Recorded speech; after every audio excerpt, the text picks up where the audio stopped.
Praise the Lord. Hallelujah. Praise the name of the Lord. Hallelujah. Ojú òní tiwa. Amen. Ẹ káalẹ́ mà, ẹ káalẹ́ sà. Ní gbogbo ibi tí ẹ ti lórí ọ̀fẹ́ tẹ́ ti ń wò wá. Mo kí gbogbo ẹ̀yin ọmọ Ọlọ́run. Lórúkọ Jésù ẹ ó ra àánú gbà. Amen. Pẹ̀lú àṣẹ Olódùmarè, ìrànlọ́wọ́ tí ń yí tàn ènìyàn padà. Lórúkọ Jésù ó máa dìde fún wa. Amen. Pẹ̀lú àṣẹ Olúwa ní gbogbo ibi tí wọ́n ti ròyìn pin tẹ́lẹ̀ tọ́ni ẹ̀ ò ti lè dìde àmì pẹ̀lú ìgbàgbọ́ dà lórúkọ Jésù ẹ máa pàṣẹ lé wọn. Amen. Ẹ̀gbọ́n mi alágbára tó ń dààmú ìrìn àjò rẹ bẹ́ẹ̀ ni bí Olúwa ti ní wíìrì alágbára sà alágbára mà tó ń dààmú ìrìn àjò àṣeyọrí rẹ tó o bá ṣàmì lórúkọ Jésù ipa rẹ pin lónìí. Amen. Àní alágbára tó ní ẹ fílẹ̀ dáadáa ohun gbogbo tó bá máa ná mi ni màá ná lé lórí mi ò ní rí bó dé èèyàn ṣé àmì ọ̀rọ̀ aṣẹ́rẹ̀ bí àdìgbò ìmáàdìbíà lórúkọ Jésù ipa rẹ máa pin lónìí. Amen.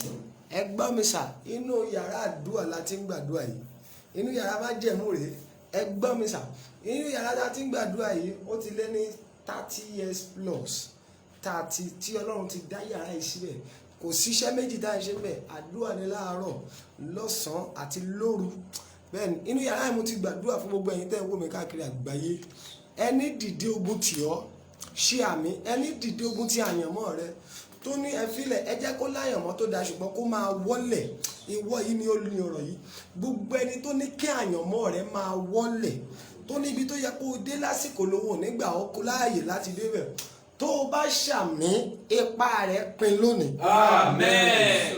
Bẹ́ẹ̀ni mo ní ipa rẹ pin lónìí. Amen. God bless you ma God bless you sir ẹ gbọ́ látòní lọ ibi tó ti rò pé kò sọ́nà fún ẹ ṣe àmì ọ̀nà ńlá lónìí. Amen. The battle that have made you a subject of ridicule bólúwa ṣe ní sọ nìyẹn báyìí èmi ò mọ Yorùbá rẹ̀ ṣùgbọ́n bí bàbá mi ṣe sọ létí mi nìyẹn the battle that have made you a subject of ridicule ìlàkọjá rẹ tó ti jẹ́ kó máa fojú tẹ́ńbẹ́lú rẹ oh my God ohun tó wà nú ayé rẹ tí ò jẹ́ oníyì mọ́ àìkàbà amazatari gadash ohun tó wà nínú ayé rẹ sà mọ́mì ohun tó wà nú ayé rẹ mà tí ò jẹ́ oníyì níwájú àwọn ènìyàn mọ́ tó jẹ́ kí gbogbo àwọn èèyàn máa wọ pé ta ni rárá ilé rẹ èèyàn yẹpẹrẹ ni mo sọ pẹ̀lú àṣẹ Olúwa tó o bá ṣàmì lórúkọ Jésù iná ti jáde. Amen. Ẹ gbọ́ mo ní lórúkọ Jésù iná ti jáde. Amen. Ẹ bá mi pe àwọn èèyàn wa wọlé o ẹ gbọ́ mi sà látòní lọ ìyanu tó máa kó ẹ jáde bí ọmọ ọjọ́ mẹ́jọ tí wọ́n á ní pé ta ló ṣẹlẹ̀ sí tí wàá ní èmi náà ni èmi tẹ́ ẹ ti rò pé kò lè padà jẹ́ èèyàn ìyanu tó máa fi padà wá máa tẹríba níwájú ẹ ṣàmì ìgbàgbọ́ ó dé bá ọ lójijì. Amen. Oh my God mo ní ó dé bá ọ lójijì. Amen. Ẹ gbọ́ dádì sà ọdún ipò ọjọ́ mélòó 14 báàbá ní ṣe mistake 14 yíyún ẹ mọ̀ pé wíìkì wọn ẹ bẹ́ẹ̀ yẹn lóyìnbó ṣe máa ń sọ 7 days make a week àbí kí lẹ máa ń pè é 7 days make a week tá a bá wá ro 7 méjì pọ̀ nǹkan ó jẹ́ 14 that means tá a bá ní ṣe mistake sir Mr. Panisile tá a bá ní ṣe mistake nínú ẹ̀yìn ibi kíní tẹ máa ń kà yẹn kíní kan 1 day make a week àbí 1 day kíní máa ń pè yẹn 7 days make a week 52 weeks makes a year that means if I'm not mistaken we already have 2 weeks left in this year that means today makes it 50 weeks. God bless you ẹ pé àwọn èèyàn wọlé lórí ẹ bá mi share rẹ̀ ní 14 times share rẹ̀ invite different 14 people then 40 that means we have 52 weeks in a year. Yes. We have 2 weeks 14 days that means 2 weeks left in this year.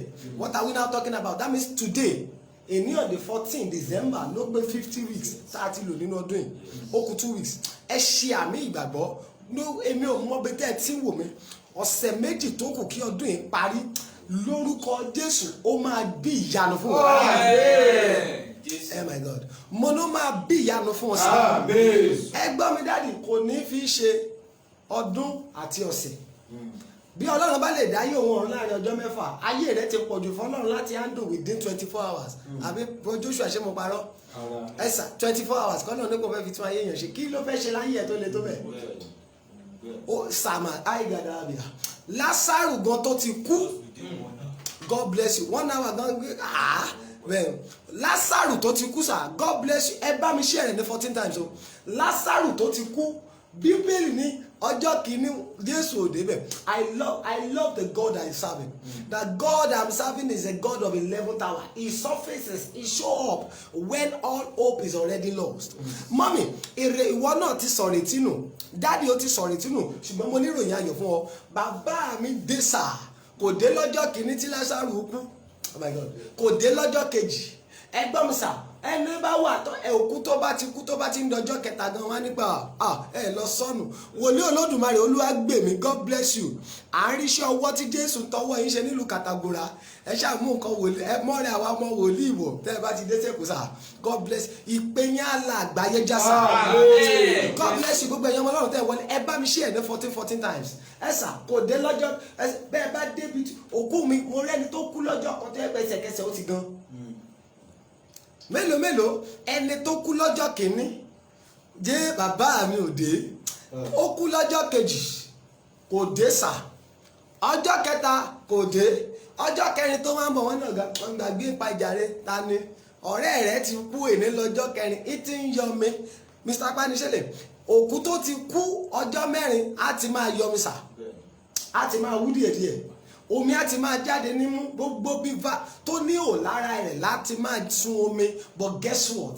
the 4th day when Jesus came Jesus said where is he ó ní mo dẹ̀ láìka ayé gbà yẹn ó yàtọ̀ sáyé sí tọ́jẹ́ pé wọ́n á ti kó yẹ̀pẹ̀ wọ́n á ti bó yẹ̀pẹ̀ wọ́n á ti gbẹ́ kòtò wọ́n á ti sọ̀yàn sílẹ̀ kánáyé gbà yẹn ni bẹ́ẹ̀ ni pé Lásárù máa ṣe kú sà ṣùgbọ́n ayé ìgbà yẹn wọ́n ń sìyàn wọ́n ń bẹ́rì èèyàn tọ́ bá ti wá ihò yẹn wọ́n á yí òkúta sí ni wọ́n á dẹ̀ sọ ẹni yẹn síbẹ̀ wọ́n á dẹ̀ yí òkúta bo ojú ẹ̀ lẹ́sẹ̀kẹsẹ̀ ẹ gbóhun tájà ni wáyé ṣe bàbá mi ní ọ̀gá ibo lẹ́gbẹ́ sí wọ́n ní kí ló fẹ́ ṣe kí ló kù ọjọ́ ti lọ ó ti ń kú ó ti ń rò ó ti ń yọ mi bàbá mi ní ẹ ṣáà ẹ kọ̀ fún mi níbi tó wà guess what nígbà tó débẹ̀ sà bàbá mi ní ẹ yí òkúta náà kú kò wọ bẹ̀sà ó ní Lásárù kábíà jáde wá kí ló ṣẹlẹ̀ Bíbélì ní òkú tó ti kú sà ó jíǹde ó dẹ̀ jáde sà. I've shared into groups and send it to people. Alimi ọ̀rọ̀ àṣẹ náà rèé gbọ́n sà kí a tó pa ọ̀sẹ̀ méjì lókù kọ́dún ìparí ìrànlọ́wọ́ tó máa jálu ayé rẹ tó máa sọ ẹ́ dẹni òkè àti wọ àti gbogbo àwọn tó ti ń bá mi share rẹ̀ lórúkọ Jésù kó jálu yìí. Amen. Jésù. Bàbá mi lọ́dọ̀ ọ̀gá jáde wá ẹ gbọ́n mi sà lẹ́sẹ̀kẹsẹ̀ Bíbélì ní ẹni tó ti kú ṣe kí ni ó jáde mo sọ̀rọ̀ àṣẹ mo lo májẹ̀mú ọjọ́ wọn ni mo lo májẹ̀mú ọjọ́ tí Jésù sọ̀rọ̀ sí Lásárù òkú ọjọ́ mẹ́rin tó fi jíǹde ohun rere tó ti kú nínú ayé ẹ̀yin tẹ́ ẹ wò mí yìí àwa tá a jọ wà nínú yàrá àdúrà yìí sà ohun rere tó ti kú nínú ayé rẹ ilé ọmọ tó ti kú tán ní kò lè gba ọmọ àṣeyọrí tó ti kú àgọ́ ara rẹ kan ti kú sà wọ́n ní you are going to manage your system because there is a symptoms of sickness in your body mo sọ pẹ̀lú àṣẹ Olódùmarè òkú ọjọ́ mẹ́rin jíǹde sà Jésù òkú ọjọ́ mẹ́ta ó padà jíǹde ohun rere tó kú nínú ayé tèmi tìrẹ bó o bá ṣàmì kí ilẹ̀ ọ̀la ó tó mọ́ ó máa jíǹde. Amen. Oh my God. Mo ní ohun rere tó kú nínú ayé rẹ dádì mọ́mì tó ń wọ̀ mí ohun rere tó kú nínú àyànmọ́ rẹ nínú iṣẹ́ rẹ ní sà lórúkọ Jésù ó máa jíǹde. Amen. Ẹgbẹ́ nígbà tó jíǹde gan Bíbélì wípé Jésù ní ẹ tú kí ló mì kí ló túmọ̀ sí àwọn ìdè tán fi dè àwọn kí ni sà àwọn aṣọ tó fi yí ó ní ẹ tú lára rẹ̀ ẹ jẹ́ kó mọ́ ọ lọ mo sọ pẹ̀lú àṣẹ Olódùmarè ìdè ayé lára rẹ tí ò jẹ́ ó lọ oh my God ìdè ènìyàn lára rẹ tí ò jẹ́ ó rọ́mọ gbẹjọ́ ìdè ènìyàn tó sọ ẹ́ sínú ogun ìdè alágbára tí ó nípò wò nígbà ó dé èèyàn tó o bá ṣàmì ní wákàtí ọ̀wọ̀ yìí iná jà lára rẹ oh my God mo ní iná jà lára rẹ mo ní lórúkọ Jésù iná jà lára rẹ lórúkọ Jésù iná já lára rẹ. Amen. Látòní lọ sà, látòní lọ mà, alágbára tó ń ṣú ẹ láàárọ̀, tó ń ṣú ẹ lọ́sàn-án, tó ń ṣú ẹ lálẹ́, tó lówó ò ní fi ẹ́ lọ́rùn lẹ̀, lórúkọ Jésù àrá pa lẹ́yìn rẹ. Amen. Ẹ jẹ́ àyàn ọba ọ̀run Ọlọ́run akiriṣore, àwọn àpè ní aṣọre má ṣe kíni má kù síbì kan, òbìrìkìtì ajé pọjọ́ ikú dà. Oh my God, òbánilálejò ṣe kíni wá ohun tó nílé máa jẹ. Ẹ̀yin ẹ̀ tí ẹ̀ mú oríkì Ọlọ́run kankan ti yín. Oh my God, ọ̀pá bídẹ asọ́bídire kìnìún ẹ̀yà Júdà gbẹngbẹlẹ kú ọba mi adá níbi òun.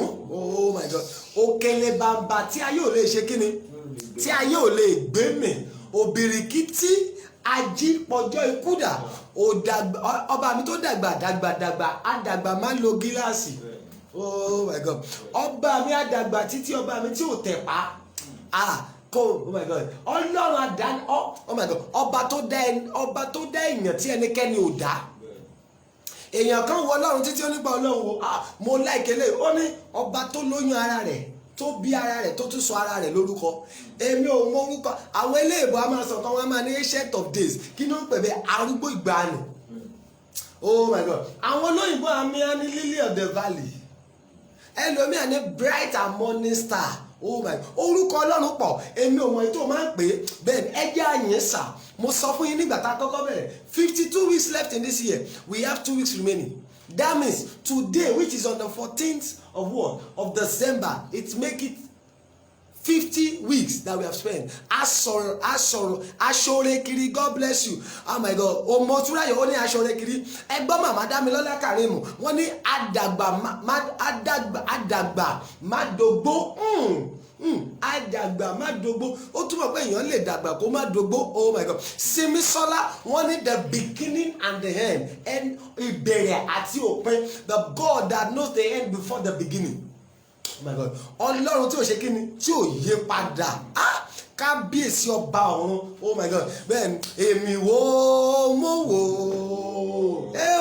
èmi wo mo wò, èmi wo mo wò yíká, mo rí pọpẹ́ yẹ. Ó tiẹ̀ sọ̀rọ̀ yẹn sókè dáadáa. Èmi wo Ọlọ́run mi, èmi wo mo wò, èmi wo mo wò yíká, mo rí pọpẹ́ yẹ. Bàbá ẹ̀yin lẹ ṣe yìí, ẹ̀yin lẹ ṣe yìí o. Láti January, ayérayé Ọlọ́run ìyanu, bàbá ẹ̀yin lẹ ṣe yìí o. Ta ló dàbí rẹ? The irreplaceable God. Ta ló dàbí rẹ? Màmá Ìtùnú wọ́n ní Alpha àti Omega sà. Oh my God, nínú gbogbo ọba tó ń fi jẹ dánikáni ò lè fi jẹ. Bàbá o, ta ló dàbí rẹ? Èèyàn tó sọ pé ìwọ ló yẹ, ìwọ ló yẹ o. Kí ni ohun tó fi ṣàgbára rẹ? Ìwọ ló yẹ bàbá. Àjọkẹ́ Ajíbádé wọ́n ní arúgbó ọjọ́, Ọmọ́sọ̀wà Remedies, àwọn ní the author and the finisher of our faith. Olódùmarè. Oh my God, ìwọ ló yẹ káyà, ìwọ ló yẹ o bàbá mi. Ohun tó fi ṣàgbára rẹ, ìwọ ló yẹ bàbá. Ayérayé Ọlọ́run. Aṣọ kò yẹ ẹni 52 weeks. Ó adẹ̀ lo 50 láìsí ìbànújẹ́. Oh my God. Ṣé Bàásìkà Yagabia, Madobi, Aligadabi, Shatali Abash. Gbọ́ mi sà, àìmọye ìran ibi tó ti rí. Sà, oh my God. Mr. Dimeji, àìmọye aláìbí. Oh my God, sà, ọ̀gá, tó bá jẹ́ ìran ibi tó rí sí yín, ká ló ṣe ń kọ́ kí ibùdó máa wà lónìí. Ẹ sà, àwa gan tá a jẹ́, oh my God, the merciful of God, the merciful God. Ẹ sà, tó bá jẹ́ ìran ibi tó rí sí ẹ, ó ṣeé ṣe ká má sí láyé mọ́. Oh my God, ẹgbọ́n tó bá jẹ́ àlá tí wọ́n gan lá fúnra rẹ̀, if we are to talk about the evil dreams you dream towards yourself, ẹlòmíì lálàá wọ́n jábọ́ lórí igi, ẹlòmíì ṣiṣẹ́, ẹlòmíì wọ́n yìnbọn fún, ẹlòmíì ó rí pé òun bára rẹ̀ láàrin eégún lóríṣiríṣi, wọ́n na ẹlòmíì títí ṣùgbọ́n nígbà tó tún jí ara rẹ̀ tún wà ká pé mọ́mì aláyẹ làwọn kan látọ̀ padà dẹni ibojì. Daddy Mr. Panisile ẹgbọ́n mi sà mo rí èèyàn kan ládùúgbò mi báyìí tí wòlíì Ọlọ́run kan sọ fún mi ní Abáranjẹ road wọ́n ní lójú àlá ó dẹ̀ lálàá wọ́n gé lẹ́sẹ̀ nígbà tó máa jí sáyé Daddy ẹsẹ̀ méjèèjì ti kúrò lẹ́sẹ̀ rẹ̀. Oh my God ẹsẹ̀ méjèèjì ṣe kí ni? Ó ti kúrò lẹ́sẹ̀. There were no the two legs are already out of his legs.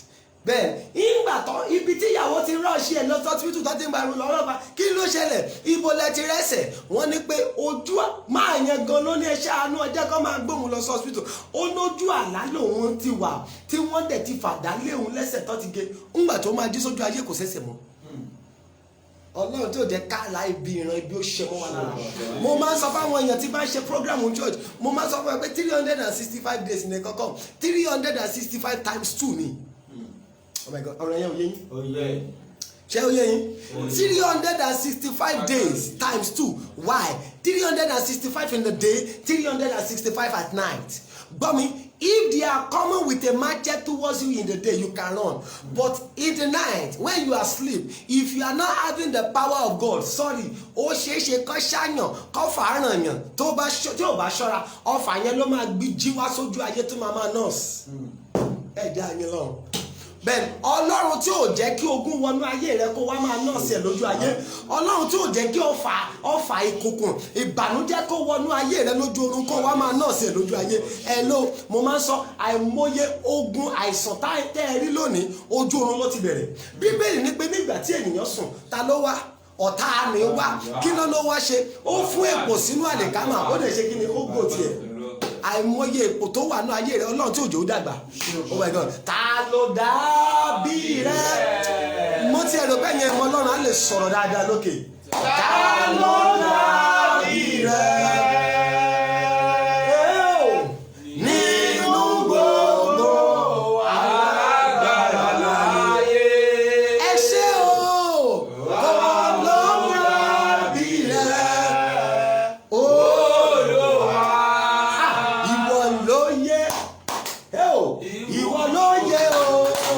ohun tó fi ṣàgbára gómi ìwọ ló yẹ bàbá Ìwọ ló yẹ. Ìwọ ló yẹ ohun tó fi ṣàgbára rẹ̀. Ìwọ ló yẹ bàbá.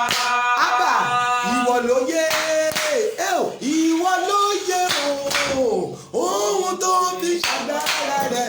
Ìwọ ló yẹ bàbá. Ìwọ ló yẹ. Ìwọ ló yẹ ohun tó fi ṣàgbára rẹ̀. Ìwọ ló yẹ bàbá. Àlòdàbí rẹ̀. Àlòdàbí rẹ̀. Nínú gbogbo alágbára láyé. Kò sẹ́ni bí rẹ̀. Olúwa. Àlòdàbí rẹ̀. Bó ti wọlé máa bá mi ṣí ẹ̀rẹ̀ fún. Àlòdàbí rẹ̀. Ọlọ́run. Gbogbo alágbára láyé. Kò sẹ́ni bí rẹ̀. Olúwa. Kábíyèsí Olúwa. Ọba tó fi mọ́lẹ̀ ṣàjọ bóra. Láti kábíyèsí Ọlọ́run wa. Ọba tó fi mọ́lẹ̀ ṣàjọ bóra o. Kí ló fi ṣàjọ bóra? Ó fi mọ́lẹ̀ ṣàjọ bóra. Ọlọ́run wa. Ó fi mọ́lẹ̀ ṣàjọ bóra. Kí ló fi ṣàjọ bóra? Ó fi mọ́lẹ̀ ṣàjọ bóra. Ṣé bàbá o? Ó fi mọ́lẹ̀ ṣàjọ bóra. Kábíyèsí rẹ̀ Olúwa o, àlòdàbí rẹ̀ nínú gbogbo alágbára láyé. Kò sẹ́ni bí rẹ̀ Olúwa. rẹ̀? Ó sọ̀rọ̀ dáadáa. Ta ló dàbí rẹ̀? Ọlọ́run tó ga. Nínú gbogbo alágbára láyé, ta ló dàbí rẹ̀? Olúwa. Oṣore mele gbàgbé rẹ ò bàbá. Oṣore mele gbàgbé. Oṣore mele gbàgbé rẹ ò bàbá. Oṣore mele gbàgbé. Mele gbàgbé oore rẹ Jésù. Ẹ̀ṣọ́re mele gbàgbé. Ẹ̀ṣọ́re mele gbàgbé o. Ẹ̀ṣọ́re mele gbàgbé rẹ o bàbá. Ayérayé. Ẹ̀ṣọ́re mele gbàgbé. Ọlọ́run tó ga. Ẹ̀ṣọ́re mele gbàgbé rẹ o bàbá o. Ẹ̀ṣọ́re mele gbàgbé. Ọlọ́run mele Gbàgbé oore rẹ̀ Jésù. Ẹ̀ṣọ́re mele gbàgbé. Àṣewẹ́rẹ́ ti ṣe Olúwa. Ọba tí mo pè tó ń jẹ́. Àṣewẹ́rẹ́ ti ṣe Olúwa. Ọba tí mo pè tó. Ó ti mú mi gbàgbé. Ẹ ti mú mi gbàgbé. Ọlọ́run ní ìgbà tó jẹ ìgbàgbọ́. Ẹ ti mú mi gbàgbé. Ẹ ti mú mi gbàgbé. Ọlọ́run tó dá o. Ìgbà tó jẹ́ ìgbàgbọ́. Ó yá wẹ́rẹ́wẹ́rẹ́ o. Àṣewẹ́rẹ́ jẹ́ Olúwa. Ọlọ́run tó ga. Ọba tí mo pè tó jẹ́. Wẹ́rẹ́wẹ́rẹ́ o. Àṣewẹ́rẹ́ jẹ́ Olúwa. Ọlọ́run mi o. Ọba tí mo pè tó Ó yá jẹ́. mo mọ ibi tí mo ti bẹ̀rẹ̀. Mo mọ ibi tí mo dé. Mo mọ ibi tí mo ti bẹ̀rẹ̀. Mo mọ ibi tí mo dé. Mo fi gbé gbogbo ògo ló yà ó.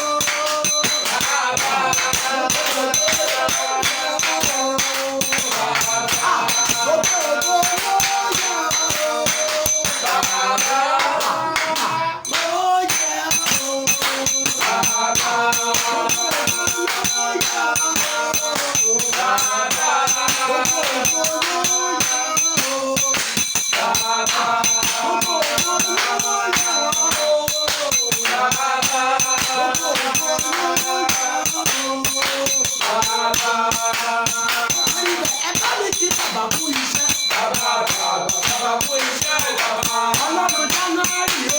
Ọlọ́run February o.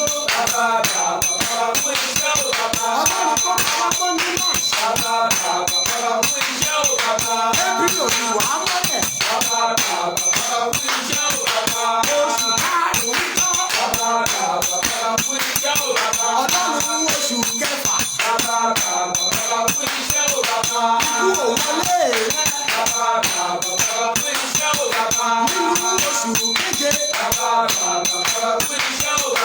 Ojú àdúrà òṣìṣọ́. Ọlọ́run náà sí o. Mo wà láyé lóṣù kẹjọ. Oṣù kẹsàn-án tán. Ògbókú ọmọ mọ́yà. Ọkọ rẹ̀ ògbókú o. Ìyàwó rẹ̀ ògbókú. Nínú oṣù kẹwàá. Nínú oṣù kọkànlá. Ẹ bá mi kí bàbá kú iṣẹ́. Ẹ jẹ́ ká kí bàbá kú iṣẹ́ o. Oṣù kejìlá. Ó máa kú ọ̀sẹ̀ méjì. Arúgbó ọjọ́ ẹṣẹ́. Ẹṣẹ́ kì í ọ̀dẹ̀. Ọlọ́run ọ̀kan lónìí. Ọlọ́run títí ayé o. Ọlọ́run bàbá àlọ́lá o. Ọlọ́run oyè lámì. Arúgbó ìgbà mi o.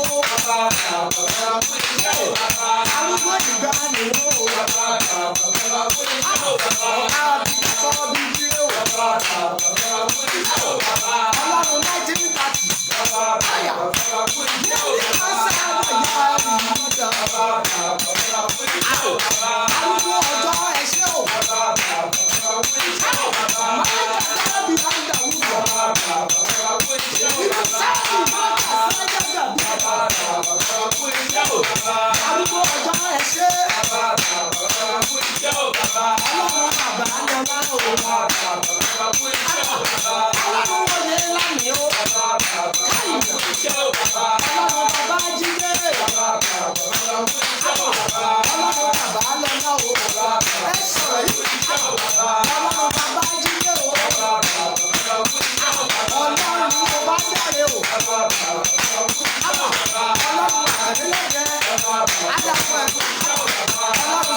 ọlọ́run bàbá jáde ọlọ́run bàbá jílé o ọlọ́run sọ́mẹ́lì ní ọlọ́run jésù àrùnkọ́ ọlọ́run ṣe bẹ́ẹ̀ arúgbó ọjọ́ kábíyà sọ́bí jílé kábíyà sọ́bí jílé ọ̀kan lánàá ọ̀kan lónìí ọ̀kan títí ní ayé ayédájá ayọ́sẹ́yìn ó tọ̀ ọ̀run bí ẹ̀ ní káṣí sọ́run ṣègbà rẹ̀ báyìí ó kà á wọ́n ní January ò já ọ dànù February ń kọ́ ó lówó tó lè gbé fún ọpẹ́ rẹ ló nílò sí mọ́nà ọpẹ́ rẹ ló nílò àbúrò ìgbà ni ó kù sẹ́kù mẹ́ta sà ẹ̀yin ọlọ́run wa àṣẹ wípé ẹ ṣe ẹ ò lójú àdúrà tiwa àrùn ọjọ́ bàbá o ẹ̀yin ọlọ́run wa o ẹ̀yin ọlọ́run wa olúwa àdéṣe ọlọ́run àlàlá o ọlọ́run mi là ṣe ọlọ́run akínyẹlé o ọlọ́run ìsìnkáyà ọlọ́run sáwẹ́lì rẹ̀ yìí ló ń yàtọ̀ sábàbíà kàkàdọ́mìà èmi ló káfà mọ́lẹ́ kàdọ́mìà masakọ̀ gẹ́dẹ́ láàárọ̀ ní masada èmi àti àǹkàtà ẹ̀rọ ìṣẹ̀dáyà máa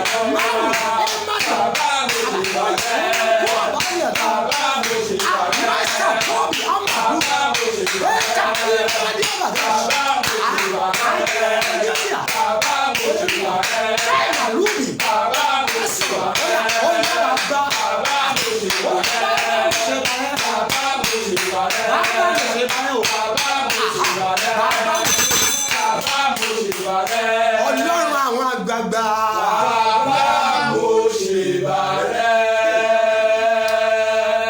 Báwo lẹ ti tó Olúwa káì Ọlọ́run gbogbo ayé lẹ́tí tóbi tó káì sáré màgádà jù gbogbo ayé kò lè gbà yín bẹ́ẹ̀ ni ọ̀run kò lè gbà yín Olúwa lẹ́tí tóbi tó. You are worthy. Hell, you are worthy. Baba o, you are worthy of my praise. Yeah. Ẹlẹ́bùrú ìkẹ́ o, mọ̀kálì gbà sáìdà. Ọ̀rọ̀ mọ níṣẹ́ fàyà tí yí o. Káyàwá, ara ni ìbá mi lọ o. You are worthy. Ẹ̀ka ìwọ you are worthy bàbá o. You are worthy. Adé àfọ̀ bàbá ìsà. You are worthy. You are worthy of my praise. Torí mo mọ ojú mi ti rí sà. Mo mọ etí mi ti gbọ́. Láti January, mo mọ ojú mi ti rí. Ọlọ́run. Mo mọ etí mi ti gbọ́. Lọ́dún tí ó gbọ́ ìró ayọ̀ rẹ̀ o, olùgbàlà. Ayé mi tètò. Mo wí pẹ̀lú àṣẹ Olódùmarè. O mọ̀ pé òpin ọdún wa. Ọpẹ́ 2021 sà. Àtẹ̀mí àtẹ̀yìn dẹ̀ sàmì kò ní bá wa níbòjì. Olórin yẹn ni mo mọ̀ pé mi wá o. Bàbá wa gbọ́ pẹ́. Mo mọ̀ pé mi wá o. Ọmọ wa gbọ́ pẹ́. Ẹ̀mí mímọ́ wa gbọ́ pẹ́ mi. Mo fi yìn fún mẹ́ta lọ́kọ̀. Ẹnìkan sì ṣàmì. Mo ní o mọ̀ pé òpin ọdún yìí wá. Ọpẹ́ ìbẹ̀rẹ̀ 2021 rádà. Lórúkọ Jésù kò ní bá ẹ níbojì. Ó ṣe adániwáyé mo gbọ́ dáadáa báyìí. O mọ̀ pé oh my God èní ní 14/12/2020 ọpẹ́ 14/12/2021 ọpẹ́ 14/12/2021 tó o bá fi ìgbàgbọ́ ṣàmì àtẹ̀yìntẹ̀ ṣàmì ìdá kò ní bá wa níbojì. mo ní kò ní bá wa níbojì. mo ní kò ní bá wa níbojì. má gbàgbé ohun tá Olúwa ní a fi gbàdúrà olóore pàjáwìrì. olóore kí mo pè é. olóore pàjáwìrì. ẹ pé Jésù sà ẹ gbé dìde fún mi. ẹ ṣe kí ni. ẹ gbé dìde fún mi. olóore pàjáwìrì. olóore pàjáwìrì.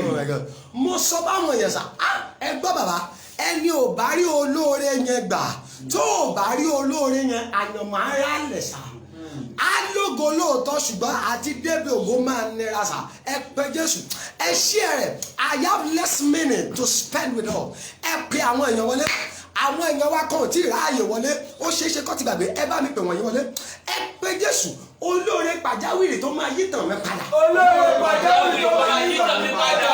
ẹ gbé dìde fún mi. ẹ gbé dìde fún mi.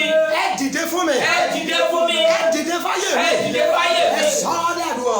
Orúkọ Jésù.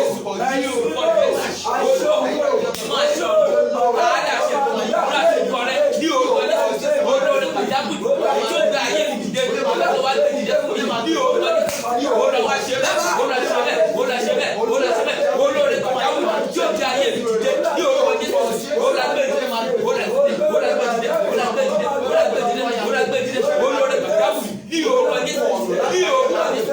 olóore gbé dìde olóore gbé dìde olóore gbé dìde olóore gbé dìde olóore gbé dìde ní orúkọ Jésù. ẹ ṣàná ọ̀rọ̀ àṣẹ náà rèé àní kó tó pé 72 hours tá a gbàdúrà yìí olóore ọjọ́ pípẹ́ tó yẹ kó o ti bá pàdé tó o ti bá pàdé ẹ̀yin tẹ́ ń táìpù àmì náà ẹ̀yin tẹ́ ń ṣàmì náà ẹ̀yin tẹ́ ń ṣí ẹ̀rẹ̀ dà àmì rẹ̀ tó lè dà lórúkọ Jésù ó máa bá pàdé. ẹ ṣà olóore mẹ́ta la nílò láyé òṣèlú àwọn yàn pé márùn láàárọ̀ ṣùgbọ́n ẹgbẹ́ sọ mẹ́ta tí a nílò tó ṣe pàtàkì nọ́mbà 1 olóore tí a nílò tó ṣe pàtàkì nọ́mbà 1 olóore àkókò timely helper then bó bá olóore àkókò pàdé sá kí ni àwọn eléyìí máa ń ṣe àkókò téèyàn bá nídìí nǹkan náà máa ń dìde wọ́n á ràn yàn lọ́wọ́ olóore kí mo pè olóore àkókò. èmi àti Mr. Dimeji sọ̀rọ̀ lánàá wọ́n ní sà àwọn gbàdúrà èèyàn àwọn dẹ̀ bá ọ̀gá àwọn kan pàdé ẹ̀gbọ́n kí ló ṣe ó ní ọ̀gá òun yẹn ó dẹ̀ kọ́ òun níṣẹ́ kan bí kọ́kọ́ yàn níṣẹ́ lọ́jọ́ Monday ó wá dijọ́ Wednesday wọ́n wá pe àwọn èèyàn fún interview ǹjẹ́ jẹ́ mọ̀ ó ní nǹkan tó kọ́ wọn níjọ́ Monday náà fi bèrè interview olóore àkókò nìyẹn àwọn lè má tètè mọ̀ pé olóore àkókò ni ṣùgbọ́n nígbà tí ìyanu yẹn dé náà mọ̀ pé olóore àkókò ni ẹ jẹ́ gbàdúrà ẹ̀yọ́ ọmọ Ọlọ́run sà ẹ sà nígbà wọ́n ní pé èrò pọ̀ wọ́n tó bí 30 bọ́mbà ti wọlé wọ́n ní àfà do you know this a ní no wọ́n ní ìgbà tó kan àwọn wọ́n ní do you know it àwọn tó fẹ́ ṣe interview gan ti ń sùn wọ́n ní àwọn ní yes everybody tají wọ́n dẹ̀ bẹ̀rẹ̀ sí àbí mo parọ́ sà wọ́n ní àwọn èèyàn bẹ̀rẹ̀ sí ní máàkì ẹ̀ wọ́n máàkì ẹ̀ lẹ́sẹ̀kẹsẹ̀ wọ́n transfer ẹ̀ wọ́n fún ní promotion nítorí olóore àkókò ti bá a pàdé ó ti gbé ohun tó nílò lé lọ́wọ́ ẹ pé Jésù tó o bá bá olóore àkókò pàdé whatever you need at every point in time such an helper will give it to you ẹ pé Jésù olóore àkókò tí ayé mi nílò. olóore àkókò tí ayé mi nílò. ẹ gbé ìdìde fún mi. ẹ gbé ìdìde fún mi. ẹ ṣe kí ni sà. ẹ gbé ìdìde fún mi. olóore àkókò ní bọ̀dá Joseph bá pàdé nínú ẹ̀wọ̀n òun ló ròyìn ẹ̀fẹ́ èèyàn kan tó fi gbé jáde pẹ́ lọ́ba mú wa olóore àkókò they will be there oh my God oh ní wá wọn tì ní àkókò tó nílò ìrànlọ́wọ́ téèyàn bá rí olóore bẹ́ẹ̀ sà tó o bá fẹ́ ṣe ohun rere 100,000 tó o bá ṣọ́ra ìwọ nìkan ni wàá ṣe wàhálà rẹ̀ ẹnìyàn tí o bá ṣọ́ra gan kò ní padà rí nǹkan yẹn ṣe á di àṣetì fún because the helper you need at that point in time you did not get it I want you to pray timely helper that my life needs Lord raise them for me olórí àkókò tó máa mú ìrìn ọmọ ẹ̀gbọ́n ṣe olúwa ní asọ́bà yìí olórí àkókò tó máa mú ìrìn àjò ògo mi yá. olórí àkókò tó máa mú ìrìn àjò ògo mi yá. ẹgbẹ́ ìdílé sà. ẹgbẹ́ ìdílé. Oh my God ẹ ṣe kí ni. ẹgbẹ́ ìdílé. tó lórí àkókò bá dé it is going to allow the journey of your destiny to be fast. á jẹ́ kí ìrìn àjò ṣe kí ni á jẹ́ kó yá àìtí ìrìn ló jẹ́ kí ìrìn àjò rẹ̀ máa rálẹ̀. Oh my God, gbọ́ mi sà, tó o bá tí ì bá pàdé you will take everything for kádàrá, wàá gbà sí kámú. Everything that happened to you, you will say, it is predestined. Hello, it is not everything that happened to you that is predestined. When your life lacks the timely helper you are supposed to get, forget it. You will accept everything by faith. Ẹ pé Jésù sà, Olúwa, olóore àkókò tí ayé mi nílò. Olóore àkókò tí ayé mi nílò. Tó máa mú ìrìnàjò mi yá. Tó máa mú ìrìnàjò mi yá. Ẹ gbé dìde. Ẹ gbé dìde. Ẹ gbé dìde. Ẹ gbé dìde. Ó yẹ sọ́dàdúrà fún Orúkọ Jésù. ẹ máa gbàdúrà yẹn.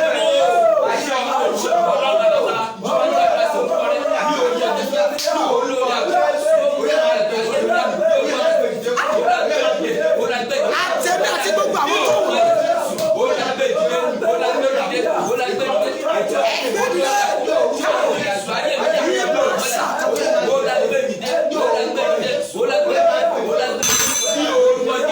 Jésù ẹ ṣe àmẹ́ olórí àkókò tí ayé náà nílò sá tó máa jẹ́ kó ṣohun gbogbo tó fẹ́ ṣe nírọ̀rùn ní àkókò ṣàmẹ́ ó máa jálù ọ́.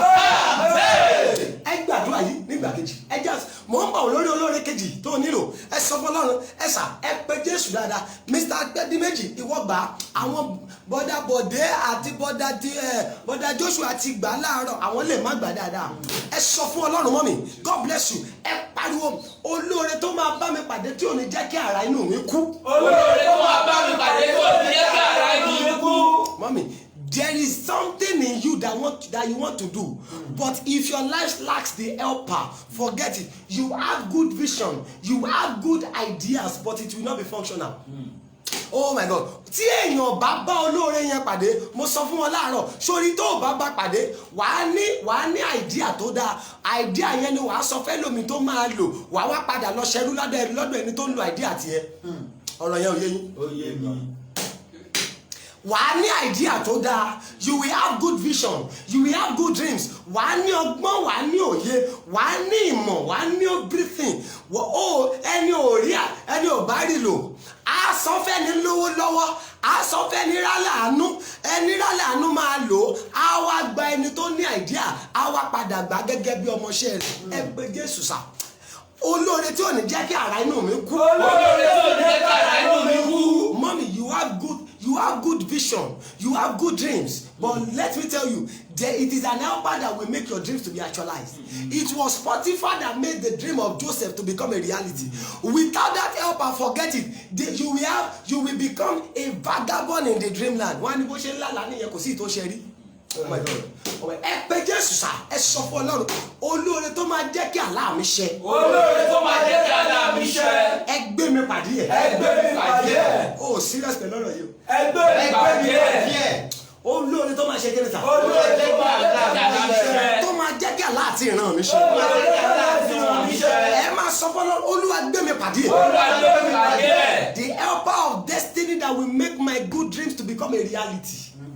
That will become what? A reality. It is a great calamity. I told some people at the Mowe last week when I was ministering. I told them it is a great calamity for you to have a good dream at 35 and it is fulfilled at 75. Ìbànújẹ́ ńlá ni sà. Ó lálàá pé ó kọ́lé, ó ń lálàá ilé ní at the age of 32. Ó ń lálàá pé ó ń bóyìnbó sọ̀rọ̀ láti a tender age. Ó wá di 75 kí àlá yẹn tó wá máa ṣe. Ó lálàá mọ́tò wọn òjò padà rí mọ́tò yẹn lò tí tó fi wọ 70. Oh my God. Nǹkan burúkú ni o, great calamity sà. Ẹ pé Jésù, olóore tó máa jẹ́ kí àlá mi tètè ṣẹ. Olóore tó máa jẹ́ kí àlá mi tètè ṣẹ. Ẹ gbé dìde. Ẹ gbé dìde. Oh my God. Ẹ gbé ṣe kí ni? Ẹ gbé dìde. Ẹ gbé dìde fún mi. Ẹ gbé dìde fún mi. Àtẹ̀mí àtàwọn tó ń wò mí. Àtẹ̀mí àtàwọn tó ń wò mí. Olúwa gbé dìde fún wa. Olúwa gbé dìde Ó fún yá wa. báwo sọ́dàdúrà bẹ́ẹ̀. Olúwa Jésù. Bàbá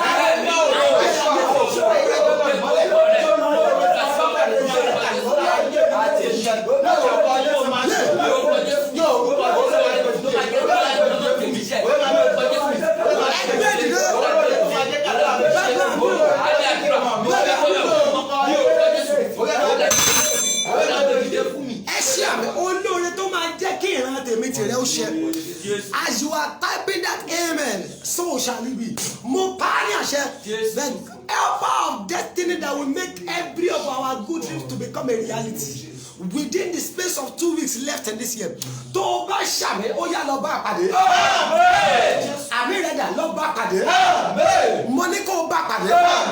Mo ní kó o bá pàdé. Mo ní kó o bá pàdé. Mo ní kó o bá pàdé. Ẹ jẹ́ àgbàdua, mo ń bọ̀ wá o. Olóore méjì tó kù. Ẹ jẹ́ àgbàdua. Olóore tó máa mú mi kúrò níbi tí mo wà lọ síbi tó yẹ kí n wà. Olóore tó máa mú kúrò níbi tó wà lọ síbi tó yẹ kí n wà. Olóore tó máa mú mi kúrò níbi tí mo wà lọ síbi tó yẹ kí n wà. Olóore tó máa mú kúrò níbi tí mo wà lọ síbi tó yẹ kí n wà. God bless you. Ó wà láwọn ibìkan tí ò tẹ́ ẹ lọ́rùn. Ẹ̀yin èèyàn tẹ́ wà online, am I talking to you? Ṣọ́rọ̀ mi nítumọ̀. Ẹ̀yin tẹ́ jókòó ṣọ́rọ̀ yẹn nítumọ̀. Olóore tó máa mú mi kúrò níbi tí mo wà lọ síbi tó yẹ kí n wà. Ẹ gbé dìde. Ó yẹ kó wà á mẹ́kan yẹn. Ẹni tó yẹ kó ti dáwọ́ ọmọ bíbí dúró tó yìn wojú Olúwa fún ọkọ. Oh my God, ẹ rí pé nǹkan burúkú ni. Olóore tó máa mú mi kúrò níbi tí mo wà. Bẹ́ẹ̀ni, wọ́n ń ṣèpàdé ẹran tó níwo ìgbín yanjú. Wọ́n ń ṣèpàdé àwọn tó ti lọ́kọ spinster ń yanjú, bachelor ń yanjú. Kò sí bẹ́ẹ̀ni ìbànújẹ́ ni. Kò sí bó ṣe lè lọ́jọ́ orí tó, kò sí bó ṣe lè lọ́gbọ́n orí tó. Wọ́n ní ẹ má wọlé ẹ̀ tí ìlẹ̀ experience. Ọmọ àná á dẹ̀ sọ pé gbáàdì ẹgbẹ́nu sọ̀hún. Àwa ti wà ní marriage field. Ẹ̀yin ẹ̀ tí ì marry, ẹ̀ tí ì lẹ́nu ọ̀rọ̀. Bẹ́ẹ̀ni ẹni ò tí ì bímọ kò tí ì sí níbi tó yẹ kó wà nítorí tí mo sọ níyàwó láìpẹ́ bẹ́ẹ̀ ìbànújẹ́ ni sà ibi tó yẹ kéèyàn wà ọmọ lásbọ̀n lé wọn tó gba bí ọdún mẹ́wàá lọ́wọ́ ẹ̀ tó tètè márì àwa máa pe firstborn tó gba bí ọdún mẹ́wàá tó gba ọdún mẹ́wàá ọmọ ẹ̀ àwa máa pe ẹniyẹn ní àǹtí a máa ṣe kí ni a máa pe láǹtí ẹni tó ń pèyàn láǹtí lásbọ̀n ni o ọmọ lásbọ̀n ló wá pe firstborn ó ń ṣe kí ni ó ń pè láǹtí nítorí àǹtí yẹn ò sí níbi tó yẹ kó wà ẹ pé Jésù ẹ̀yàn ọmọ náà olóore tó máa mú mi kúrò níbi tí mo wà lọ síbi tó yẹ kí n wà. Olóore tó máa mú mi kúrò níbi tí mo wà lọ síbi tó yẹ kí n wà. Ẹ gbé dìde. Ẹ gbé dìde. The helper of destiny that will take me from where I am to where I am supposed to be. Mommy, you are supposed to be somewhere. You are supposed to be somewhere. Bẹ́ẹ̀ ó yẹ kó o ti wà láyé àwọn tó ti marry. Ó yẹ kó o ti wà láyé àwọn tó ti lọ́kọ. Mommy, kò sẹ́ṣẹ̀ wọ́n lè ṣe wá bẹ́ẹ̀ tó bá kọ́lé mi. Kò sẹ́ṣẹ̀ ń bẹ̀. Daddy, kò sẹ́ṣẹ̀ ń bẹ̀. Nǹkan burúkú ni kí ìyàwó máa dáná ọbẹ̀ fún ẹ kó o máa jẹ́ sà. Ìjọ wo ló fẹ́ ṣe yẹn dà? Bọ́ ìyàwó bá tiẹ̀ da tó o bá délé lálẹ́ ẹ̀tọ́ ẹ̀ ṣe kí ó dá owó yẹn padà. Ṣùgbọ́n ó dáná lọ́sẹ̀ kìíní ó dá lọ́sẹ̀ kejì tó o bá ṣọ́ra ọ̀sẹ̀ kẹta wàá lose respect.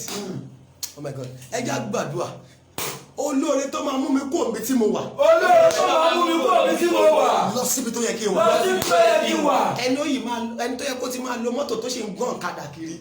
Ẹni tó yẹ kó ti gbàwé ìgbélú tó ṣe ń gbàdúrà pé jọ Ọlọ́run ṣàánú mi lẹ́yìn ọdún kele ó ti wà ń bẹ̀ lọ́dún mẹ́wàá. Ẹ gbé Jésù. Ẹni tó yẹ kó ti rí promotion gbà tí ò rí promotion gbà bẹ́ẹ̀ àwọn tó mọ̀ gbà tó wọṣẹ́ tún ṣáájú ẹ̀ náà wọ́n tún ṣáájú ẹ̀ ṣe kí ni wọ́n tún ṣáájú ẹ̀ gba promotion àwọn tó mọ̀ gbà tó wọlé wọ́n gba promotion ó wá padà pe àwọn yẹn lọ́gàá.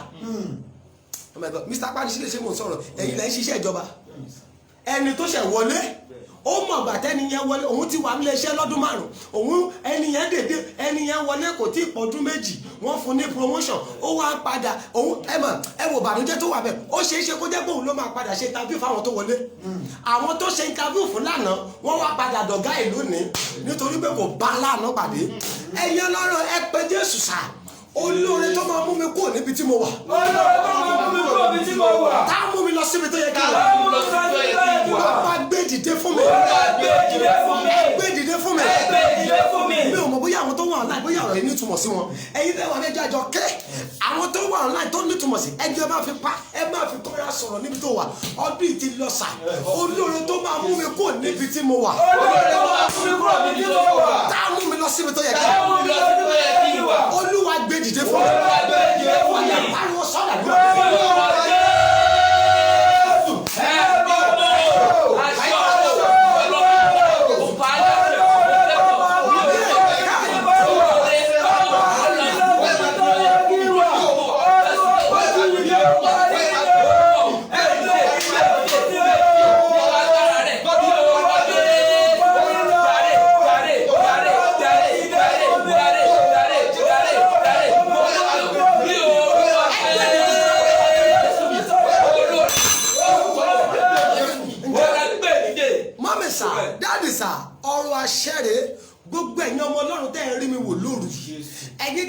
mi káàkiri àgbáyé ọ̀rọ̀ àṣẹ ni mo rán sí yín bẹ́ẹ̀ ni wòlíì àríran wà àwọn wòlíì kan àṣẹ wà lẹ́nu wọn mo sọ pẹ̀lú àṣẹ Olódùmarè bí wòlíì tó rí àánú ìríran àti àṣẹ gbà èmi kéde rẹ̀ sá within now and 72 hours aláàánú tó máa mú ìran rere wa ṣẹ aláàánú tó máa mú wa kúrò níbi tó yẹ ká tá a wà báyìí tó máa mú wa lọ síbi tó yẹ ká wà nítorí òun táìpù àmì nítorí òun ṣàmì nítorí òun ṣí ẹ rẹ àti wọ́n tó ṣí ẹ ìyẹn ò ní ká níwáyé má gbà mo sọ pẹ̀lú ẹ̀ṣẹ̀ Olúwa àmì mẹ́ta rẹ̀ dà ó yá ẹ̀mí mímọ́ gbé wa pàdé ẹ̀. bọ̀dà gbọ́ kí ni olóore kejì tá a nílò olóore ojoojúmọ́ olóore kí mo pè olóore ojoojúmọ́ bẹ́ẹ̀ ni Monday wàá bá kan pàdé Tuesday wàá tún bá mi pàdé olóore ojoojúmọ́ ẹ̀sà má lọ wá fi compare olóore ìgbáyà olóore àkókò yàtọ̀ sí olóore olójoojúmọ́. You can't compare the two of them. They are different. Olóore àkókò, they are going to come at the point where you need them. But olóore ojoojúmọ́, boy, o ní ìdí àbó ò ní ìdí ẹ̀, wọ́n á dìde fún ẹ. Mo mọ̀ bóyá wá ní ìdí ẹ̀. Bọ̀dájọ́ ó ṣe ẹgbẹ́ Jésù. Olóore ojoojúmọ́ ẹgbẹ́ wọn dìde. Olóore ojoojúmọ́ ẹgbẹ́ wọn dìde. Bọ̀dá tó bá dé sà, àwọn lá máa ní pé dáàdì kílẹ̀ tún fẹ́. Bẹ́ẹ̀ni o. Bẹ́ẹ̀ni. Wọ́n á máa ní kílẹ̀ fẹ́ ṣé wà ókè pẹ̀lú owó yẹn ṣé ṣọ́ọ̀bù yẹn ti tẹ́yìn lọ́rùn èló tẹ́ oh my God ìjọ òun ló fẹ́ ṣiṣẹ́ oníṣẹ́ dà àwọn ló máa bí ẹ léèrè sà wọ́n àbẹ̀rẹ̀ iṣẹ́ mo máa ń sọ ìbànújẹ́ nì ọjọ́ wo ni mò ń bọ̀ láti program bẹ́ẹ̀ mo dé kọ̀tún bí ọwọ́ 4:30 bóyá mo ṣe àbísẹ̀ lẹ́sìrẹ̀ mo ti ń bọ̀ mo dẹ̀ rá àwọn èèyàn sà ẹlòmíì mú táyì kò tí ì dé dọ́rùn lẹ́lẹ́lẹ́ mo ní kí ló ṣẹlẹ̀ wọ́n ní Ìkòyí ló ń lọ bẹ́ẹ̀ yẹn o bẹ́ẹ̀ ẹ̀sà ẹni nígbà mo bí léèrè lára àwọn ọmọ mi kan mo ní táìmù wo ló máa ń dé ó ní dáàdì kò pẹ́ ìgbà mi 11:30 to 12 mo ní aago mélòó ló máa wá jí ó ní by 4 ń gbọ́dọ̀ ó ní tí 4:30 bá lù bá òun lé wàhálà ni ẹ̀sà ó délé ní to 12 ó jí ní 4 ó ti múra ó lọ bí iṣẹ́ ìgbà wo ló fẹ́ nísinmi ẹ̀jẹ̀ àgbàdua ṣùgbọ́n tí olóore lójoojúmọ́ bá dé animal worry brother èló ló fẹ́ fi bẹ̀rẹ̀ business I want you to pray ẹ pé Jésù ẹ̀yin ọmọ Ọlọ́run olóore ojoojúmọ́ we call them daily helpers Lord raise them for my life raise them for my destiny bẹ́ẹ̀ àwọn ìránṣẹ́ Ọlọ́run gan ní ìdí ẹ̀sà torí tá a bá rí ìgbà wàhálà ni ọdún ló ń bọ̀ lọ́nà ìolú bẹ́ẹ̀ ni ẹlòmí àwọn ìránṣẹ́ Ọlọ́run tí ìmọ̀ kan tá máa fi ṣọdún ayéwo pé Ọlọ́run jọ bẹ́ẹ̀ lánàá dìde bá la máa ṣe ṣọdún bẹ́ẹ̀ ni ṣùgbọ́n tó lóore lójoojúmọ́ bá dé wọ́n ní dáadé ẹ̀fọ́ wọ̀rì kí ẹ fẹ́ fi ṣọdún èlò lẹ níìdì ṣé 500 ṣé 500,000 ò kéré jù kí ṣé ìrànlẹ́ máa ń pa ní sà oh my God ẹ jẹ́ gbàdúrà ikọ́ burúkú ni kó dọjọ́ ọdún bẹ́ẹ̀ mo sọ lọ́run láàárọ̀ yìí mo ní àwọn ẹlòmíì wọn ìyẹn kọ́ wá ṣọ́ọ̀ṣì lẹ́nu wọn wá mo ní kí tábà máa wádìí kí ló ṣẹlẹ̀ wọ́n á ní wọ́n wá owó ọbẹ̀ ọdún lọ wọ́n wá owó ẹdìyẹ lọ nínú 365 days ọdún kù ọ̀sẹ̀ kan àbọ̀bọ̀ ni next week ní 24 àìsàn ọdún ní next week oh my God next week ní 24 ṣé ọdún kọ̀sẹ̀ kan ìgbà yẹn ló ṣẹ̀ wá ń wówó ọdún ṣé kò mọ̀ pé àìsàn olóore ló fà á.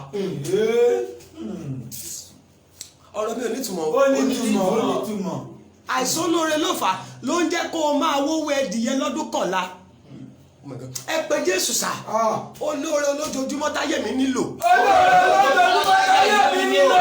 Níbo lẹ wà. Ẹ ṣàwárí mi. Ẹ ṣe kí ni sá. Ẹ ṣàwárí mi. Ọjọ́ máa dẹ̀ ti lọ báyìí. Ọjọ́ ti lọ tó lẹ́gùn. Ọjọ́ ti lọ. Ṣé màá lè parí ẹ̀ báyìí? Olóore olójoojúmọ́ tí ayé mi nílò. Olóore olójoojúmọ́ tí ayé mi nílò. Tó máa ṣẹ́kùn mi dẹ̀rín. Tó máa ṣẹ́kùn mi dẹ̀rín. Bàbá gbé dìde. Bàbá gbé dìde. Ẹ gbé dìde fún mi. Ẹ gbé dìde fún mi. Ẹ gbé dìde fún mi. Ẹ gbé dìde fún mi. Ariwo sọ́dà. Lórí orúkọ Jésù.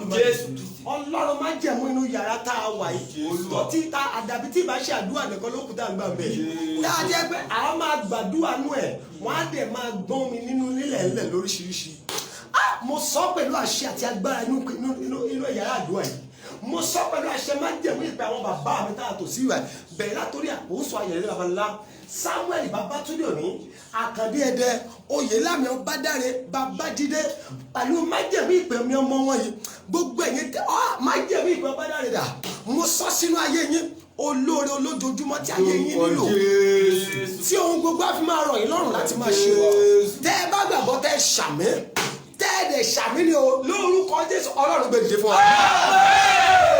Kí ni olóore kẹta sà ẹ jẹ́ ń sọ bẹ́ẹ̀ ni ẹ jẹ́ àsọ sà olóore kẹta tí ayé yẹn nílò bẹ́ẹ̀ olóore tí kì í sú. tí kì í sú olóore tí kì í sú tí kì í ṣe kí ni. tí kò sú. Oh my God olóore tí kì í ṣe kí ni. tí kò sú. ó bá wọn kan pàdé bó o bá ń bọ̀ lọ́nà wọ́n á ní máa bọ̀ ìyàwó mi sọ fún kẹ́mi ò sí nílé nítorí wọ́n ti mọ̀ pé kò sí nǹkan mi tó fẹ́ wá ṣe fún agbowó ni. Oh my God yìí máa sáádé àjàdábì mọ́mì àwọn kan wà sí dádì tó o bá pè wọ́n tí ìgbín náà kọ̀ lu ẹ̀ náà wọ́n ṣe kí ni kí ló túmọ̀ sí kí lọ́mọ̀ wọ́n ti mọ̀ pé tó o bá pípè tó o pè kì í ṣe pé o fẹ́ kí wọn wọ́n mọ̀ pé tó o bá kí wọn níbẹ̀rẹ̀ owó ló máa fi béèrè last ẹ̀lọ́ ẹ̀gbọ́n mi ṣàlàfíà ni mo ní kí yín ní oṣù bẹ́ẹ̀ bá gbàgbé mi o wọ́n ti mọ̀ pé situation tó o ní nìyẹn so wọ́n ti mọ̀ pé kí la máa ṣe ẹ má gbé tó bá ti rí kọ́lẹ̀ ẹ má pìkì ẹ̀ kò sí nǹkan tó fẹ́ ṣe owó ló fẹ́ béèrè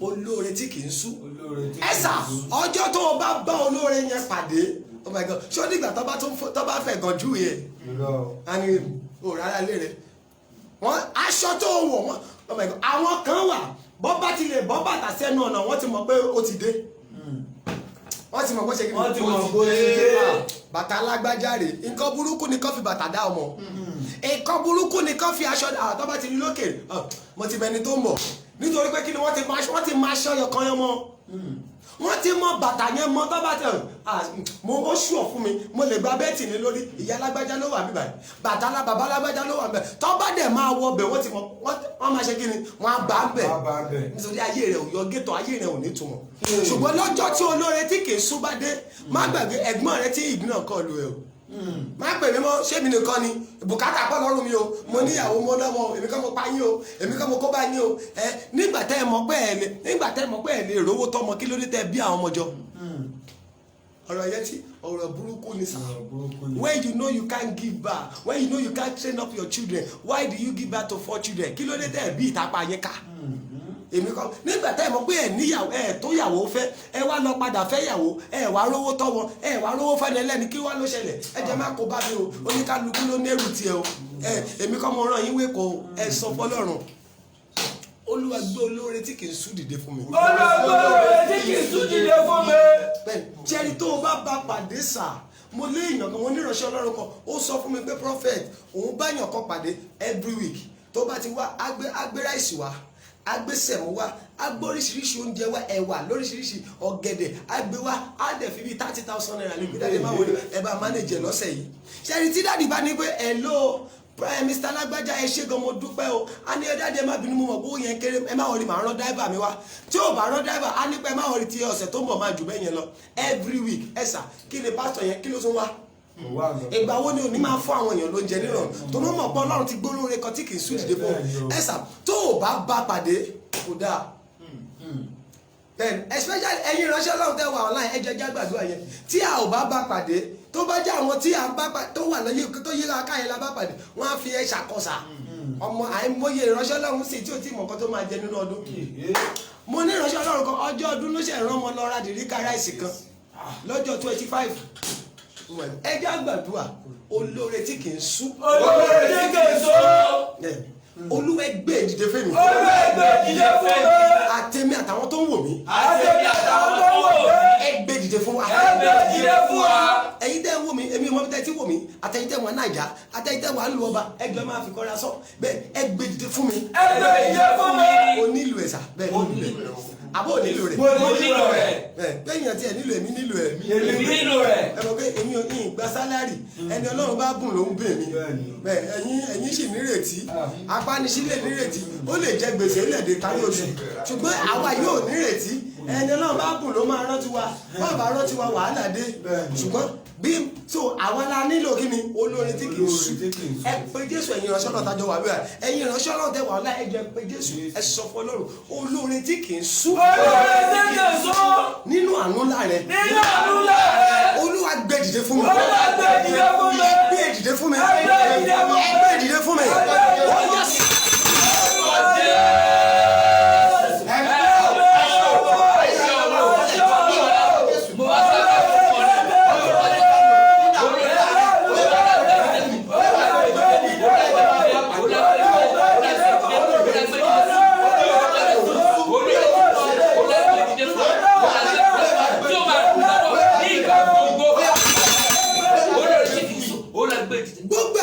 Sàmì àtẹ̀mí àti àwọn atájọ́ wà nú àyàdùn àyè àti gbogbo ẹ̀yin tẹ́ ń gbọ́ mi tẹ́ ń wò mí lórí olóore tí kì í sún tí ayé yín nílò tó o máa béèrè 10 million dání dáàdì fún tani máa wọlé ṣé 10 million yẹn ti tu ẹ̀ ṣá bẹ́ẹ̀ ni tó jẹ́ pé oh my God o ṣe Ọlọ́run mo dẹ̀ rí nǹkan kan sí mo rí níwájú ọba mi tó dá ayé òun ọ̀run mo rí pé èèyàn kan fẹ́ gbé ẹrù bẹ́ẹ̀ ni mo rí pé bíi pé kí n fẹ́ gbẹ́rù kí n wá nípa ẹjọ́ ẹ ràn mí lọ́wọ́ bẹ́ẹ̀ni mo wá rí pé bí ẹni yẹn ṣe fẹ́ ràn mí lọ́wọ́ ó wá gbé ẹrù yẹn sórí ara rẹ̀ mo ní Olúwa kí lè túmọ̀ sí Olúwa sọ pé alábàárù àyànmọ́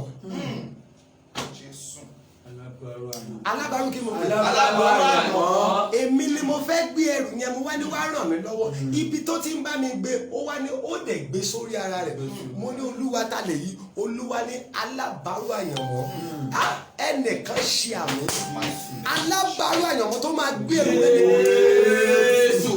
èmi ò fẹ́ kó gbé níbi tó ti fúyẹ́ alábàárù àyànmọ́ tó máa gbé níbi tó ti wúwo tó o bá ṣàmì lórúkọ Jésù lọ bá pàdé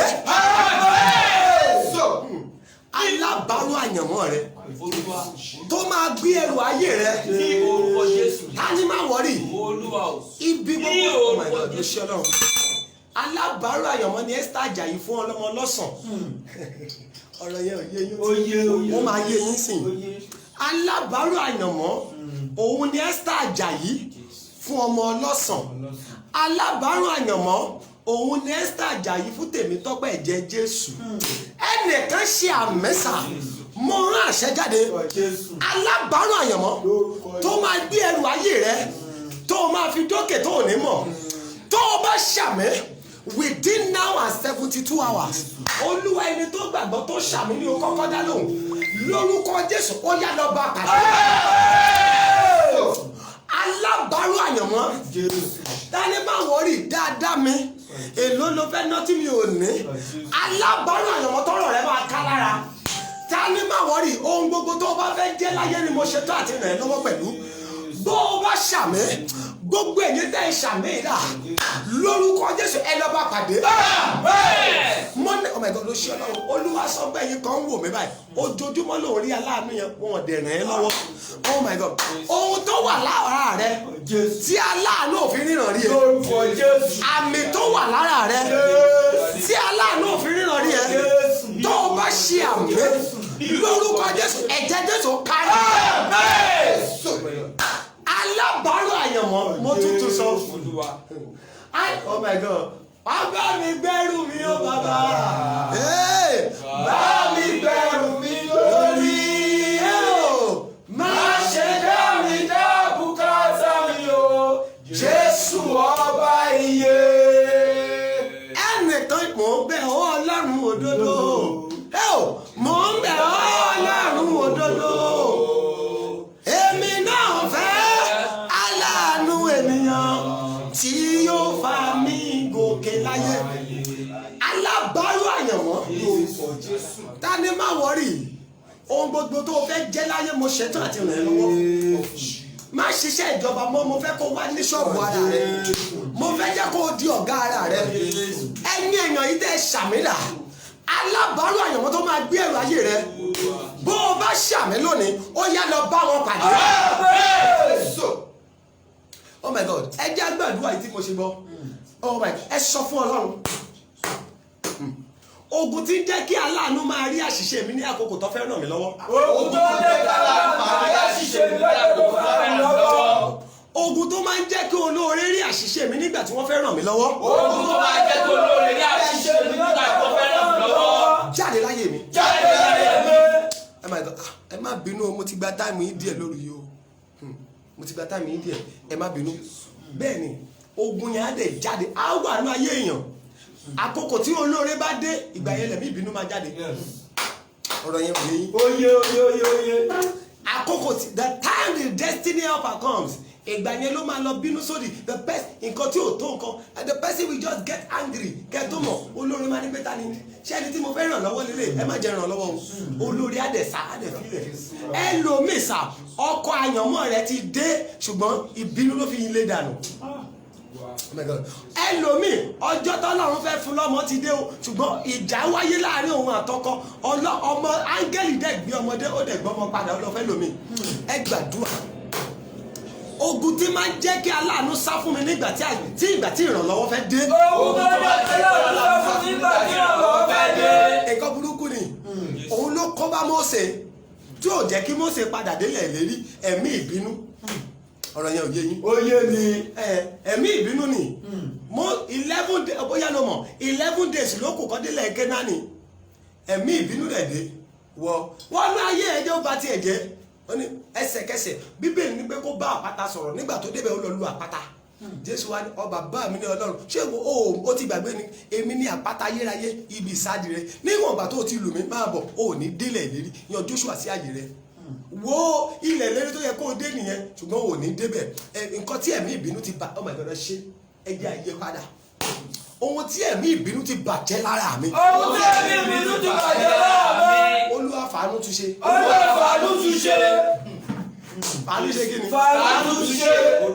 Ilé ẹlòmíì dàrú lẹ́ni báyìí torí ẹ̀mí ìbínú bẹ́ẹ̀ ìgbà tọkọ àti ìyàwó bẹ̀rẹ̀ jà ìyàwó bínú gan wo bó ṣe fẹ́ wọ́rì yẹbí mi ni bó ti lọ ló máa bọ̀ ó máa fojú ọwọ́ ṣiṣẹ́ ó máa padà fẹ̀yìn ọwọ́ dànù ni ẹ̀sà nígbà tó dalẹ̀ wọ́n padà parí ìjà my love má bínú wọ́n wá bára wọn sùn ẹ̀sà wọ́n ti pín nínú èpè tí wọ́n ṣẹ́ láàárọ̀ ẹsẹ̀kẹsẹ̀ wọ́n wọnú ogun nìyẹn ẹjọ́ ẹ pariwo àdúrà ẹ sọ fún Ọlọ́run ẹ pe adániwáyé ohun tí ìbínú dàrú nínú àyànmọ́ mi. Ohun tí ìbínú dàrú nínú àyànmọ́ mi. Àánú Júdà túnṣe lónìí. Àánú Júdà túnṣe lónìí. Àsọtẹ́lẹ̀ lè pèsè àsọ kí mo pè. Àsọtẹ́lẹ̀. Àdúrà tá à ń gbà yà àsọtẹ́lẹ̀ ni kó lè ṣe kíni kó lè ṣe ni bẹ́ẹ̀ gẹ́gẹ́ lè pè ṣe rí ìyá ọkọ tó ní pé wọ máa wọrí màá nù ẹ pa màá padà lé ẹ dànù nínú ilé yìí ìwọ ò ní jèrè nínú ilé yìí ẹsà tí ò bá ṣọ́ra ó máa padà dẹ̀gún fún wọn tó bá parí ìjà tó bá padà ní nǹkan àṣepọ̀ gẹ́gẹ́ bí lọ́kọ láyà wọ́n ti pín ó ti di 50-50 ọkọ ti gbà nínú ilé tó ṣẹ́ fún ìyàwó láàárọ̀ ìyàwó náà ti tún pín nínú ilé tó ṣẹ́ fọ́kọ láàárọ̀ bẹ́ẹ̀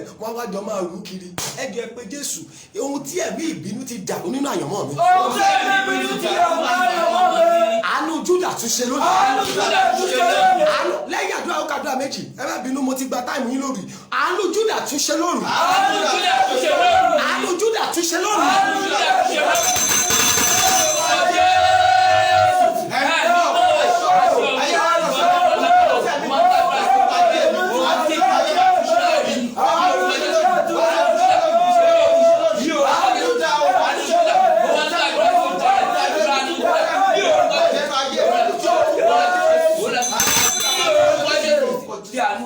Mo gbàdúrà fún gbogbo ẹ̀yin tẹ́ wò mí lóru yìí ohun tí ẹ̀mí ìbínú ti dàrú nínú ayé yín ohun rere tí ẹ̀mí ìbínú ti gbà lọ́wọ́ rẹ mọ́mì ohun rere tí ẹ̀mí ìbínú gbà lọ́wọ́ rẹ ọmọ tí ẹ̀mí ìbínú gbà lọ́wọ́ rẹ ọkọ tí ẹ̀mí ìbínú gbà lọ́wọ́ rẹ àṣeyọrí tí ẹ̀mí ìbínú gbà lọ́wọ́ rẹ tó o bá ṣàmì nípa ikú àti àjíǹde Jésù àti ìfàmìlóyún wòlíì lórí mi tó o bá ṣàmì àánú dá wọn padà.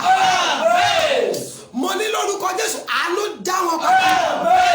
Mo ní lórúkọ Jésù àánú dá wọn padà. Ọjọ́ tí lọ́jọ́ àgbàdúrà méjì tó kù. Ta ni mò ń báyìí tí ò fẹ́ àṣeyọrí mi? Ta ni mò ń báyìí tí ò fẹ́ àṣeyọrí mi? Ẹ̀gbọ́n àṣẹ báyìí. Ta ni mò ń báyìí tó dí àṣeyọrí lọ́wọ́? Ta ni mò ń báyìí tó dí àṣeyọrí lọ́wọ́? Olúwa pín wa níyà. Olúwa pín wa Abrahamu bá Lọ́ọ̀tì rìn kò jọ ń láṣeyọrí. Ọjọ́ tí wọ́n pínyà ọjọ́ ìlọ̀gádọ́ o. Ta ni ìwọ náà ń bá rìn? Ìwọ náà bá yàn kan rìn. Bẹ́ẹ̀ni ó lè jọ rẹ̀. Oh my God. Èmi ò fẹ́ mọ̀ tọ́lọ́run ò bá pín yín níyà àti ṣàṣeyọrí máa ní. Ǹjẹ́ jẹ́ mọ̀ pé ọkọ lè jogun fọ́kọ fúyàwó, ìyàwó dẹ̀ lè jogun fọ́kọ rẹ̀. Ẹ̀sà tó o bá wá ní kó fẹ́ máa pàṣẹ owó oríire nígbà yẹn o, á jẹ́ kó o ní ìran wà á dàgbà o ní ìran oníṣẹ́. Ẹ jẹ́ gbàdúrà. Bóyá ẹjọ́ àwọn kan ò ní lè gbàdúrà especially wọ́n jẹ́ pé ìyàwó rẹ̀ lógún ẹ̀. Torí ká bá pín yín níyà ṣé ò ní sọ pé pásítọ̀ ló tú yín ká. Èèwọ̀ tí kò kàn tó o fẹ́ máa yàn mọ́ṣẹ́ ní o gbàdúrà. Ta ni mò ń bárè tó di àṣeyọrí lọ́wọ́ láyé mi? Ta ni mò ń bárè tó di àṣeyọrí láyé mi? Ìṣọ̀rẹ́ ni. Ìṣọ̀rẹ́ ni. Ẹnikẹ́ni ìbáwò kò jẹ́. Ẹnikẹ́ni ìbáwò kò jẹ́. Ẹ pín wa níyà. Ẹ pín wa níyà. Ẹ pín wa níyà. Ẹ pín wa níyà. Sórí àwọn ẹlòmíín wọ́n lè má mọ̀ nǹkan tó ń là kọjá. Wọ́n lè má jogun fún ẹ ṣùgbọ́n àyànmọ́ tí wọ́n àyànmọ́ ẹrú ni. Ẹni tí àyànmọ́ ẹrú bá bá rìn tó bá bá ológun rìn tí ò bá ṣọ́ra ológun yẹn máa padà lọ irú o. Oh my God. Àwọn kan wà èmèrè tí wọ́n èmèrè alákìísà ni. Ẹ̀sà ọkọ tó bá fẹ́ rú wọn. Oh my God. Ìyàwó tó bá fẹ́ èmèrè ọkùnrin alákìísà tí ò bá ṣọ́ra ó máa padà dá alákìísà. Oh my God. Àwọn kan wọn dádì àwọn ọ̀rẹ́ kan wà kò di àwọn kan náà gbógun tiẹ̀ wọn ò lọ́wọ́ ní ọ̀rọ̀ rẹ̀ ṣùgbọ́n ẹ̀mí tó ń bá wọn rìn ẹ̀mí òfo ni ẹni tó bá lógun tó bá bá ẹlẹ́mí òfo rìn gbàgbé ẹ̀ wàá níran tó dáa ṣùgbọ́n gbogbo ẹ̀ á máa já sébùté òfo nítorí ẹni tó o bá rìn ẹ sọ fún ọ ta ni mò ń bá rìn tó di àṣeyọrí tèmi lọ́wọ́. Ta ni mò ń bá rìn tó di àṣeyọrí tèmi lọ́wọ́. Ẹ gbé wa níyà. Ẹ gbé wa níyà. Ẹ gbé wa níyà. Ẹ gbé wa níyà. Ẹ gbé wa níyà. Ẹ gbé wa níyà. Ẹ gbé wa níyà. Ẹ gbé wa níyà. Ó yẹ sọ́yà lọ.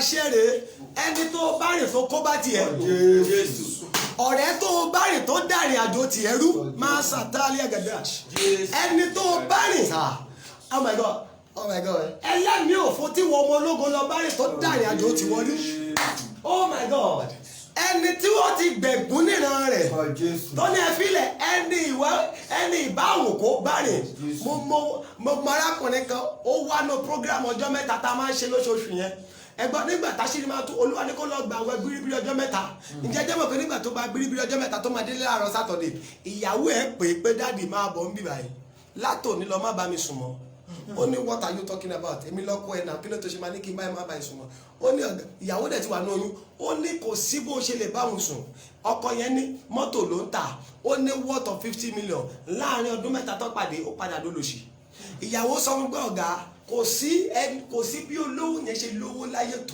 tó bá ti bá òun sùn ó ní ojú ara lò lágbára òun wà tó bá lè ti bá òun sùn ayé wọn máa jálulẹ̀ òun á dẹ̀ fún góté wọn gbá òkè nínú ẹgbẹ́ ẹ sà ẹ wá sọ fún mi tó bá kú tí ẹsẹ̀kẹsẹ̀ nígbà tí máàlù gbọ́ yẹn ẹsẹ̀kẹsẹ̀ ló já dànù láti bí ọdún mẹ́wàá ṣe ó ti sá dànù fún ìyàwó lẹ̀ bóyá ó bímọ yèkó kan ó ti wà lóyìnbó nítorí pé ó gbàwẹ̀ ó gbàdúrà làṣírí ṣe tú mo gbàdúrà sá ẹni tí wọn náà bá rìn tí wọn wọ̀ olófò ènìyàn tí wọn ológo lọ bá rìn tó dá ìrìn àjò tiẹ̀ rú the person you journey with that destroy the great journey of your own life olófò tó lọ bá rìn aláṣẹ ìlànà tó bá rìn tó dá ògo tiẹ̀ rú olófò ènìyàn tó bá rìn tó dá àyànmọ́ tiẹ̀ rú tó bá ṣàmẹ́ ẹ̀mẹ́ mímọ́ pèké níyà. ẹni tí máa jẹ mú òfò wà lára rẹ̀ tó ti lọ ní ìkọ̀kọ̀ pẹ̀lú. That is what the Lord is telling me now. Olúwa sọ pé there are some people watching me online. Kó o tó fi ọkọ tó o fẹ́ kó o tó fẹ́ yàtọ̀ tó o fẹ́ ẹni tó o bá fẹ́ ẹni tó disvirgin yẹn olófò ènìyàn ni wọ́n níran wọn. Lẹ́sẹ̀kẹsẹ̀ ó dẹ̀ pàṣẹ máa jẹ mú òfò sínú ayé rẹ̀. Ẹni tó oh my God ẹ ṣì gbàjẹ́ yẹn ẹ ṣe girlfriend and boyfriend and girlfriend máa jẹ̀bú tó lọ ẹni tó lọ bá ní nǹkan pọ̀ wọn ò kì í fìrọ̀rùn dìde níran wọn kò dẹ̀ sẹ́ni tó bá wọn ní nǹkan pọ̀ bẹ́ẹ̀ ni lẹ́sẹ̀kẹsẹ̀ wọ́n máa pàṣẹ májẹ̀mú burúkú yẹn sínú ayé tiẹ̀ náà mo sọ pẹ̀lú àṣẹ Olúwa ẹni tó dá nǹkan pọ̀ pẹ̀lú nígbà tí o mọ̀ Ọlọ́run ṣe fún ìtúsílẹ̀ yìí thank you Lord ẹni tó lọ dá nǹkan pọ̀ pẹ̀lú nígbà tí o mọ̀ tó sọ ògo rẹ sínú aṣálẹ̀ that turn your glory that throw your own glory inside the desolate land and you are working and you are labouring nothing is coming out of your labour tó o bá ṣàmì májẹ̀mú tó gbìn sínú ayé tiẹ̀ àtẹ̀mí àtẹ̀yìn tẹ̀ ṣàmì májẹ̀mú yẹn bàjẹ́. mo ní májẹ̀mú yẹn lànà mo ní májẹ̀mú yẹn lànà. ìjọba gbàdúrà kan tó kọjá ti lọ time ti lọ gan odidi 1 hour 40 minutes lélẹ́yìí ẹ jẹ́ àlọ́ 5 minutes sí kí n parí ẹ sọ fọlọ́run ogun tó ń fún àwọn èèyàn lọ́rọ̀ sọ lórí ayé mi. ogun tó ń fún àwọn èèyàn lọ́rọ̀ sọ lórí ayé mi. Olúwa fòru èmi fòpin sí. Olúwa fòru èmi fòpin sí. ẹ̀yin tẹ́ wà Nàìjíríà òru la àti wà lóru ẹ̀yin tẹ́ wà l'Amẹ́ríkà ṣì wà lọ́rọ̀ àárọ̀ àbọ̀sán lẹ́yìn wà tiyín ẹ̀yin tẹ́ wà ní Italy bẹ́ẹ̀ ni ẹ ti wà lálẹ́ ẹ̀yin náà ẹ̀yin tẹ́ wà ní Belgium same time ló dàgbà jọ wà báyìí ẹjọ́ gbàdúrà ẹ̀yin bàbá ẹ̀yin ọkẹ́ Mr. Tajuba India lòún wà ó ṣeé ṣe kó jóru àbá ìrọ̀lẹ́ àwọn wà ẹ gbàdúrà yẹn dáadáa ẹ sọ fọlọ́run ogun tó ń fáwọn èèyàn lọ́rọ̀ sọ lórí ayé mi. ogun tó ń fáwọn èèyàn lọ́rọ̀ sọ lórí ayé mi. The battle that give people a word over my life Lord terminate such a battle in my life. Olúwa fòpin sí o. Olúwa fòpin sí. ẹ mọ̀ pé ogun àìní á máa fáwọn èèyàn lọ́rọ̀ sọ. rárá lé rẹ̀ ó ti ṣòwò kò sí nǹkan tó ṣe tó ṣàṣeyọrí rí. rárá lé rẹ̀ ọdún karùn-ún rẹ̀ tó ti márì kò bímọ mẹ́. rárá lé rẹ̀ ó ti ń dàgbà 35 kò tí ì lọ́kọ bó ṣe fáìn tó kò ṣe kí ni wá oṣù ọ̀ bó ṣe fáìn tó yìí irú ayé wo náà wá wáyìí ogun tó ń fáwọn èèyàn lọ́rọ̀ sọ lórí ayé mi bẹ́ẹ̀ ẹ pé Jésù àdúrà kan tó kù nìyẹn kí n bẹ̀ súre ẹ sọ fọlọ́run ká wá máa múra fún program no carry over ní on the 25 to 31 no what no carry over o gbọ́dọ̀ gbógun wọnú ọdún tuntun náà bẹ́ẹ̀ àmọ́ nǹkan tó ń pè carry over gbà táwọn school tó o bá ti ní carry over tó o bá ti lọ ní méjì tó o bá ṣọ́ra spill over dé nìyẹn ìdádúró ló túmọ̀ sí bẹ́ẹ̀ carry over is kí ni ìdádúró stagnancy ni bẹ́ẹ̀ kọ́ọ̀sì bóyá 20 uses course ló yẹ kó ṣe ní next semester tó o bá ti ní carry over ní 20 ní this semester yìí wàá gbé words next semester tó o bá ṣọ́ra ó lè jẹ́ 20 units ní ọmọ àtúgbà ní next month that means carry over jẹ́ first semester wàá padà lọ ṣe ní first semester 200 level ìdádúró ló túmọ̀ sí ẹjẹ́ prepare fún program yẹn lọ́dún 25 bẹ́ẹ̀ ẹ sọ fún Ọlọ́run ogun tó fáwọn èèyàn lọ́rọ̀ sọ lórí àyànmọ́. ogun tó fáwọn èèyàn lọ́rọ̀ sọ lórí àyànmọ́ mi. látòní lọ. látòní lọ. ẹ fòpin sí. ẹ fòpin sí. ẹ fòpin sí. ẹ fòpin sí. ẹ fòpin sí. ẹ fòpin sí. ẹ fòpin sí. ẹ fòpin sí. ẹ pé Jésù ẹ sọ́dà àdúrà. Yorùbá jẹ́. ẹ mẹ́sàn-án aṣọ ọ̀gbọ̀n ọ̀gbọ̀n ọ̀gbọ̀n aṣọ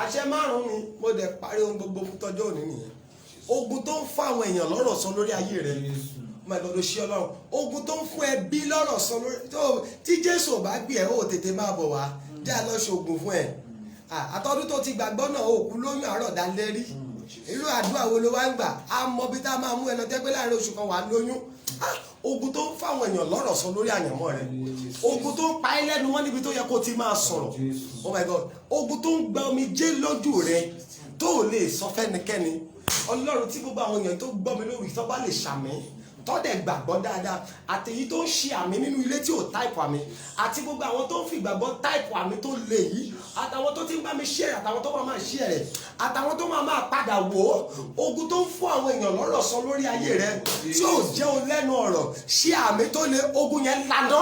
Amen. Ogun tó ń pa ẹ́ lẹ́nu mọ́ níbi tó yẹ kó ti máa sọ̀rọ̀ fílẹ̀ aláṣẹ dànù ni ó ti ṣe bísínẹ́sì 2 million ló fi bẹ̀rẹ̀ bísínẹ́sì gbèsè ló padà jẹ jáde mẹ́ ogun tó ń fáwọn èèyàn lọ́rọ̀ sọ lórí ayé rẹ ṣé ò rárá lé rẹ bó ṣe kú òlé ọkọ kan ló lọ ilé ọkọ mi ilé ọkọ kẹta lélẹ̀ gbogbo bẹ̀dẹ̀ ló bímọ sí ó ti wá padà dìyà dágbé mo sọ pẹ̀lú àṣẹ Olúwa tó o bá lè ṣàmì ogun tó ń fáwọn èèyàn lọ́rọ̀ sọ lórí ayé rẹ ogun tó ń fáwọn tó ní pé ṣé ò rárá lé rẹ kò tí ì tó bímọ kò tí ì tó lọ́kọ bí obìnrin ṣe pọ̀ tó kò rí ìyàwó tiẹ̀ ń bẹ̀ mo sọ pẹ̀lú àṣẹ iná lórúkọ Jésù ogun yẹn fàyè rẹ lẹ̀. ọ̀rọ̀ àṣẹ kejì rèé ẹni tó súnmọ́ ẹ tó dá ayé rẹ lóró ẹni tó ò lè fura sí tó ń jayé rẹ lógun ṣàmì tó lé o lórúkọ Jésù ẹ̀mí mọ́ gbẹ̀san lára ẹ̀. Oh my God gbogbo ọ̀rọ̀ àṣẹ kẹta rèé ibi gbogbo tórúkọ tèmi tìrẹ wọ̀ fún ibi ẹ ṣe àmì. Oh my God ó ṣe ẹni bọ́ra rẹ̀ sí òwò tó gbé àyànmọ́ rẹ̀ ṣépè ẹni fi ọ̀gànjọ́ òru ṣépè fún ọ ẹni fi oòrùn ṣépè fún ọ ẹni náwó òdì lórí rẹ ẹni ní ẹ fi ilẹ̀ gbogbo ọ̀nà tó gbà tó hùn kó lè gbà láyé kò ní dìde tó o bá ṣàmẹ́ ẹ bọ́ wọn lórúkọ Jésù kó yílé wọn lórí. Oh my God oh my God o ṣe mo gbọ́ dáadáa bàbá mi gbogbo bí tí wọ́n ti ń fi àwòrán rẹ bá ọjà ẹ ṣe àmẹ́ ẹni ní ẹ fi ilẹ̀ ìran àwòrán kì í sùn egbére ò lójú oorun tó ní ìwọ bàbá yìí ò ní bọ́ lọ́wọ́ ogun masadayada amadu eliaba Ọlọ́run tó o bá fún àwọn èèyàn ilé àǹfààní láti ṣàmì táìpù àmì ẹni ní ìran àwòrán kan yìí sùn the person that says you can never see a picture whenever you see a picture they can never sleep. Oh my God tó ní egbére bó o bá dọ́dọ̀ egbére láàárọ̀ lọ́sàn-án lálẹ́ kò lójú oorun rí ẹkún ní tegbére tó ní ìwọ ìwọ̀n ayé èèyàn wọ̀nyí ẹ̀ ní bọ́ lọ́wọ́ ogun tó ní ẹ ò ní ìsinmi tó o bá ṣàmì kí náà pé gbére lóyìnbó cry baby bẹ́ẹ̀ ni tó o bá lè ṣàmì ẹni ló ní bọ́ lọ́wọ́ àwọn ẹni ló ní ìsinmi lọ́wọ́ ogun tó o bá ṣàmì irú alágbára bẹ́ẹ̀ máa fayé lẹ̀ fún. Oh my God, oṣù Ọlọ́run ìrúbọ òdì ní pẹpẹ òdì. Every evil sacrifice on an evil altar. I am standing on the altar of the Most High God. Pẹpẹ Olódùmarè la wà yìí. Tí a ti ń gbàdúrà láàárọ̀ lọ́sàn-án lóru. Mo rán àṣẹ jáde sínú àyànmọ́ gbogbo yín. Àtẹ̀yìn bàbá màmá tẹ́ wà káàkiri àgbáyé. Tẹ́ wà ní Spain. Tẹ́ wà ní Italy, tẹ́ wà ní Belgium, tẹ́ wà ní America, tẹ́ wà ní London, tẹ́ wà ní India, tẹ́ wà ní Russia, tẹ́ ń wò mí. Àtẹ̀yìn tèmi tá a jọ wà nílùú Nàìjíríà yìí. Mo bá ní àṣẹ pẹpẹ òdì tá a ti rúbọ òdì nítorí àyànmọ́ rẹ. Pẹpẹ òdì tá a ti rúbọ òdì nítorí tèmi tìrẹ. Tọ́sọpẹ́ filẹ̀ ẹjẹ́ àgbé ìrúbọ ìlọ pẹpẹ yìí. Níwọ̀n ìgbà tó wà ń bẹ̀ ayé rẹ̀ ò gbọ́dọ̀ nítumọ̀. Tó o bá ṣàmì Bíbélì ní pé Èlíjà wípé bí mo bá jẹ́ wòlíì Olúwa kí iná sọ̀kalẹ̀ èmi náà wọ́n náà máa ń jẹ̀mú yìí bí n bá jẹ́ wòlíì Olódùmarè nítòótọ́ pẹpẹ òdì tá a ti ń gbé ìrúbọ òdì nítorí rẹ ẹ ṣe àmì mẹ́ta àti fáyà mẹ́ta ó yá iná wọbẹ̀ lórí. fáyà. Bíbélì wípé bí ẹmọ bá tú wa sílẹ̀ bí ọmọ bá sọ wá dòmìnira kí la máa ṣe a ó di òmìnira nítòótọ́ ẹ jẹ́ mọ́ gbàdúrà in every infirmities in every affliction lórúkọ Jésù lọ dòmìnira. So ìwọ àgàn látòní lọ ó yá ọlẹ̀ ọmọ sọ nínú rẹ̀. Jàmí àbàmì ìwọ àgàn tọ́ni kò lè gbọ́mọjó tọ́ni kò lè bímọ látòní lọ ọlẹ̀ ọmọ sọ nínú rẹ̀. Ìwọ tó ń ṣe àìsàn gbọ́ ọ̀rọ̀ àṣẹ Olódùmarè nínú ipò àìsàn tó wà tèmi àti wọ́n ó yá ká gba ìwòsàn. Bíbélì ní pé nípa iná rẹ̀ la ṣe mú wa lára dá. From every sickness the doctor say we are going to be managing. Nínú àìsàn tí doctor ní ká máa bójútó ṣàmì tó lè táìpù àbí tó lè lórúkọ Jésù ẹ̀mí mímọ́ wò wá sàn. Aláṣetì látòní lọ lọ́dá aláṣeyọrí.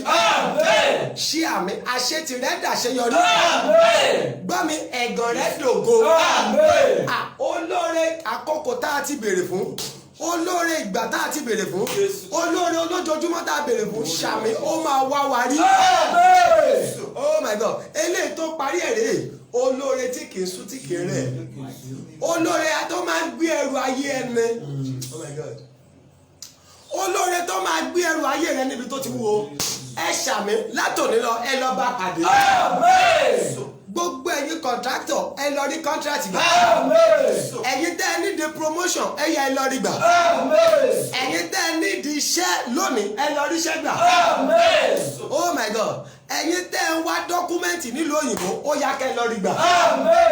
ẹ̀yin tẹ́ ẹ ní di visa ó yá kó tẹ̀ yín lọ́wọ́. ìyanu tó máa sọ ẹ̀gàn rẹ dògo ó yá láàrin ọ̀sẹ̀ méjì tó kù kọ́dún ìparí ó yá lọ rí gbà. ayọ̀ lẹ fi bẹ̀rẹ̀ ọdún yìí ayọ̀ ní gbogbo wa máa fi là já. a ò ní fẹ́ kú parí ọdún. àgbọ́ mi a ò ní fẹ́ kú parí ọdún. 2021 tájọ́ ń wò yìí ayọ̀ máa la máa lò ó. ọ̀rọ̀ rẹ máa dayọ̀. ó máa rẹ́rìn ayọ̀. díakọ́ni ọ̀rọ̀ wa padà já sọ́pẹ́ ayé wa padà tún ládùn ìbànújẹ́ wa ìgbà kan ẹni ló padà wá dá sí. ìbànújẹ́ rẹ ìgbà kan ẹkún rẹ ìgbà kan mo kéde rẹ bí wòlíì 72 hours ní ọlọ́run àwọn bàbá mi ni mo pè ó máa padà di testimony. adúpẹ́ pé ẹ̀yàn ọlọ́run ti gbọ́ àmì méje ni ó fi sí ilẹ̀ Jésù Olúwa wa. Àmín àmín àmín àmín àmín àmín àmín orúkọ Jésù. sọ pé ọ̀rọ̀ mi dayọ̀. ọ̀rọ̀ mi dayọ̀. táìpù ẹ̀ dáadáa pé ọ̀rọ̀ mi dayọ̀. ọ̀rọ̀ mi dayọ̀. àsọpọ̀ ọ̀rọ̀ mi dayọ̀. ọ̀rọ̀ mi dayọ̀. God bless you sir. Brief ìfilọ̀ kí tó máa lọ announcement kékeré ẹ má jà gbàgbé bí Olúwa ti sọ fún mi sìn everybody I want you to get yourself prepared no carry over sọ pé no carry over for me. no carry over for me. o sọ dáadáa. no carry over for me. I want you to type that word too that no carry over for me. no carry over for me. ẹ jẹ́ prepare for program yẹn lọ́n the 25 by God's grace. We are going to come online on the 24th. 18 ṣe àìsàn ọdún. Àbí kò ní ìdí ká wá online. A máa fi ṣe pre no carry over prayer. So we are going to come online on the 24th. Ben. So but 25 Ben ẹ a máa wá on the 24th yẹn á jẹ́ alẹ́ báyìí náà. That's going to be next week Thursday. Next week Thursday by God's grace. A máa wá ṣe kí a máa wá online. Á jẹ́ 10 p.m. Nigerian time. So on the 25 program yẹn ìyẹn máa jẹ́ 1 p.m. and 9 p.m. 1 p.m. and 9 p.m.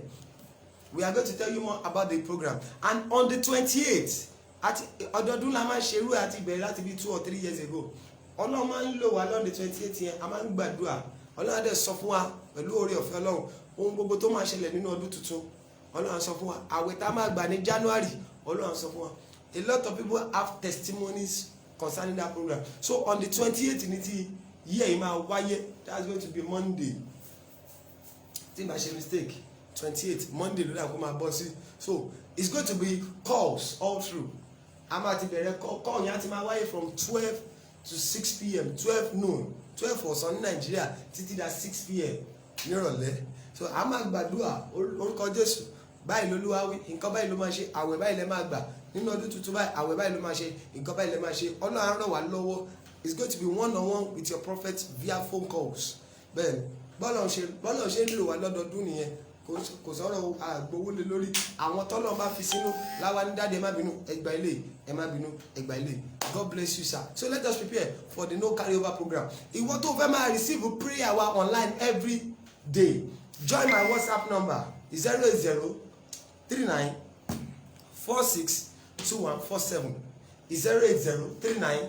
08039462147. If today is your first time of watching me, that's my phone number, that's my prayer number as well. Go and subscribe to my YouTube channel. Ẹ rí gbogbo program tá ti ń ṣe ẹ rí ibẹ̀ àwọn èèyàn ń wo wọ́n ní testimony àwọn tájọ́ ń ṣe program àwọn ẹlòmíràn ní pé prophet àwọn ò lè ṣe káwọn máa wo program yẹn lójoojúmọ́ báwọn dẹ́ ṣe wò àwọn rí ìyanu ẹ̀ ìwọ náà lè subscribe sí YouTube channel yẹn Prophet Joshua Oni. You are going to watch all our programs. Ó dá mi lójú bó ṣe wò wà á ní ẹ̀rí lórúkọ Jésù. Adẹ̀kú ìmúra ọdún everybody happy Christmas and New Year in advance. Bẹ́ẹ̀ni mo lè ṣe kí ni mo ń retí nǹkan ọdún mi àbí apánisílẹ̀ ká wà mo ń retí ẹ̀ lọ́wọ́ tiẹ̀ náà má lọ ra adìyẹ tí ò gbó wa o adìyẹ tí ò gbọ́njúmọ̀ yá adìyẹ tó ṣe kí ni ìṣẹ̀lẹ̀ tá máa jẹ tó wà máa túgbà ẹ̀ pẹ̀lú adìẹ tó gbó dáadáa bẹ́ẹ̀ ni a kò múra ọdún lórúkọ Jésù a máa ṣọdún ayọ̀ gbogbo ẹ̀yin tọ́lọ́ dẹ́ lò fún program yìí I appreciate you ojoojúmọ́ ni mo fi ń gbàdúrà fún yín lórúkọ Jésù ọwọ́ yín tó ti ń lọ òkè kò ní wálẹ̀ títí láyé tọ́lọ́ ń lò pé má bínú ẹgbà ilé ẹ̀fìrà dátà ẹgbà ilé ẹ̀fìrà epo bàbá ẹgbà ilé ẹ̀fì bírèkì ẹ̀rà ilé àwọn kan tẹ̀ àwọn kan máa ní dáàdì báwo ìjọ wo lẹ máa sanra ohun mi àti san àwẹ̀ òde asán àwẹ̀ òde aṣèkìrì àwẹ̀ àjọsìn pẹ̀lú bọ́ ṣe ra míìkì àgbo àmú míìkì àti tí ọ̀hún náà bàbá ti mú míìkì àwọn títí ọ̀hún tó bá ti dọjọ́ kejì àti tó wọnú àwẹ̀ ìgbà olófẹ́ ráàyè ṣiṣẹ́ bẹ́ẹ̀ ẹjọ́ God bless you mo dúpẹ́ lọ́wọ́ yín o gbogbo ẹ̀yin tọ́lọ́run lò àtẹ̀yin tọ́lọ́run yóò tún máa lò ẹ ó máa rà àánú gbà tí ò ní tì yín God bless you sir mo dúpẹ́ o mo mọ̀ lóore o ẹ ṣé gan ni sir ẹ ṣé gan ni mà ẹ̀yin tọ́lọ́run lò ní gbogbo ọ̀nà àdúrà mi lórí yín á máa ṣe ìtẹ́wọ́gbà ẹ ṣé gan sir ẹ ṣé gan mà ẹ prepare for program on the 25 yẹn on the 24 ohun tó gbogbo tọ́lọ́run bá ní a máa ṣe within that 7 days of that prayer I will let you know bẹ́ẹ̀ ni I will let you know ọlọ́run ti fún mi láwọn mẹ́sẹ̀gì àdúrà tá a máa gbà àti ìgbésẹ̀ tá a máa gbé iṣẹ́ wòlíì iṣẹ́ ránṣẹ́ wòlíì tá a máa ṣe ọlọ́run ti sọ fún mi so I will disseminate the information on the 24th ẹ má bínú òyìnbó mi yẹn in parí school ló fà iṣẹ́ disseminate yẹn correct báyìí ẹ má bínú in parí school o apadà mo ti rí tán ṣe mo ráwọn èèyàn wa tán ṣe kinní kan exu challenge kinní kan challenge èmi gan fẹ́ challenge ara mi gan èmi náà fẹ́ lọ ṣe challenge iṣẹ́ olúwa padà jẹ́ àfi certificate ṣe kò jẹ́ àpadà fi ṣiṣẹ́ bẹ́ẹ̀ ẹ má bínú lórí òyìnbó tí mo sọ God bless you ẹ ṣé gan ni mo dúpẹ́ o ẹ jẹ́ àparí ọ̀rọ̀ wa tá a bá fẹ́ parí àdúrà wa èmi Joshua ni èmi lẹ́rìí kan wà á kọ orúkọ ẹ jẹ́ àwọn márùn-ún tó máa tẹ́tí kọ́kọ́ táìpù ẹ̀ pé èmi Joshua lẹ́rìí kan èmi lẹ́rìí kan mo jẹ́rìí àwọn kan orúkọ mi náà máa táìpù wọn ní tọ́jú orúkọ ara wọn ẹ jẹ́ àwọn márùn-ún tó máa tó láìkì prophet wọn tó máa ní èmi Joshua lẹ́rìí kan Joshua ṣé ó mi lẹ́ ń dá ẹ sọ tèmi ń sọ. ẹ sọ pé mi Joshua lẹ́rìí kan ẹ ti ṣe ìjẹ sí tèmi tọ́pẹ́ amẹ́nàwọ̀ ẹ pẹ́ wọlé ẹ tún wá ṣòdòrò ẹ lè ní prophet ẹ̀yin lẹ́rìí kan ẹ jẹ́ wọ́n ẹni kejì jàre èmi Joshua lẹ́rìí kan sẹ́yìn èmi Joshua lẹ́rìí kan di méjì God bless you àwọn ará bí God bless you ṣe jàre epo wa tán ni o ẹ má bínú èèwọ̀ tájù lẹ́rìí kan God bless you sir ẹ má bínú epo wa ti tán God bless you I love you all with the love of God ẹ ṣé gan sir ẹ ṣé gan ma let us meet on the 24 10 p.m. by God's grace I love you all with the love of God good night.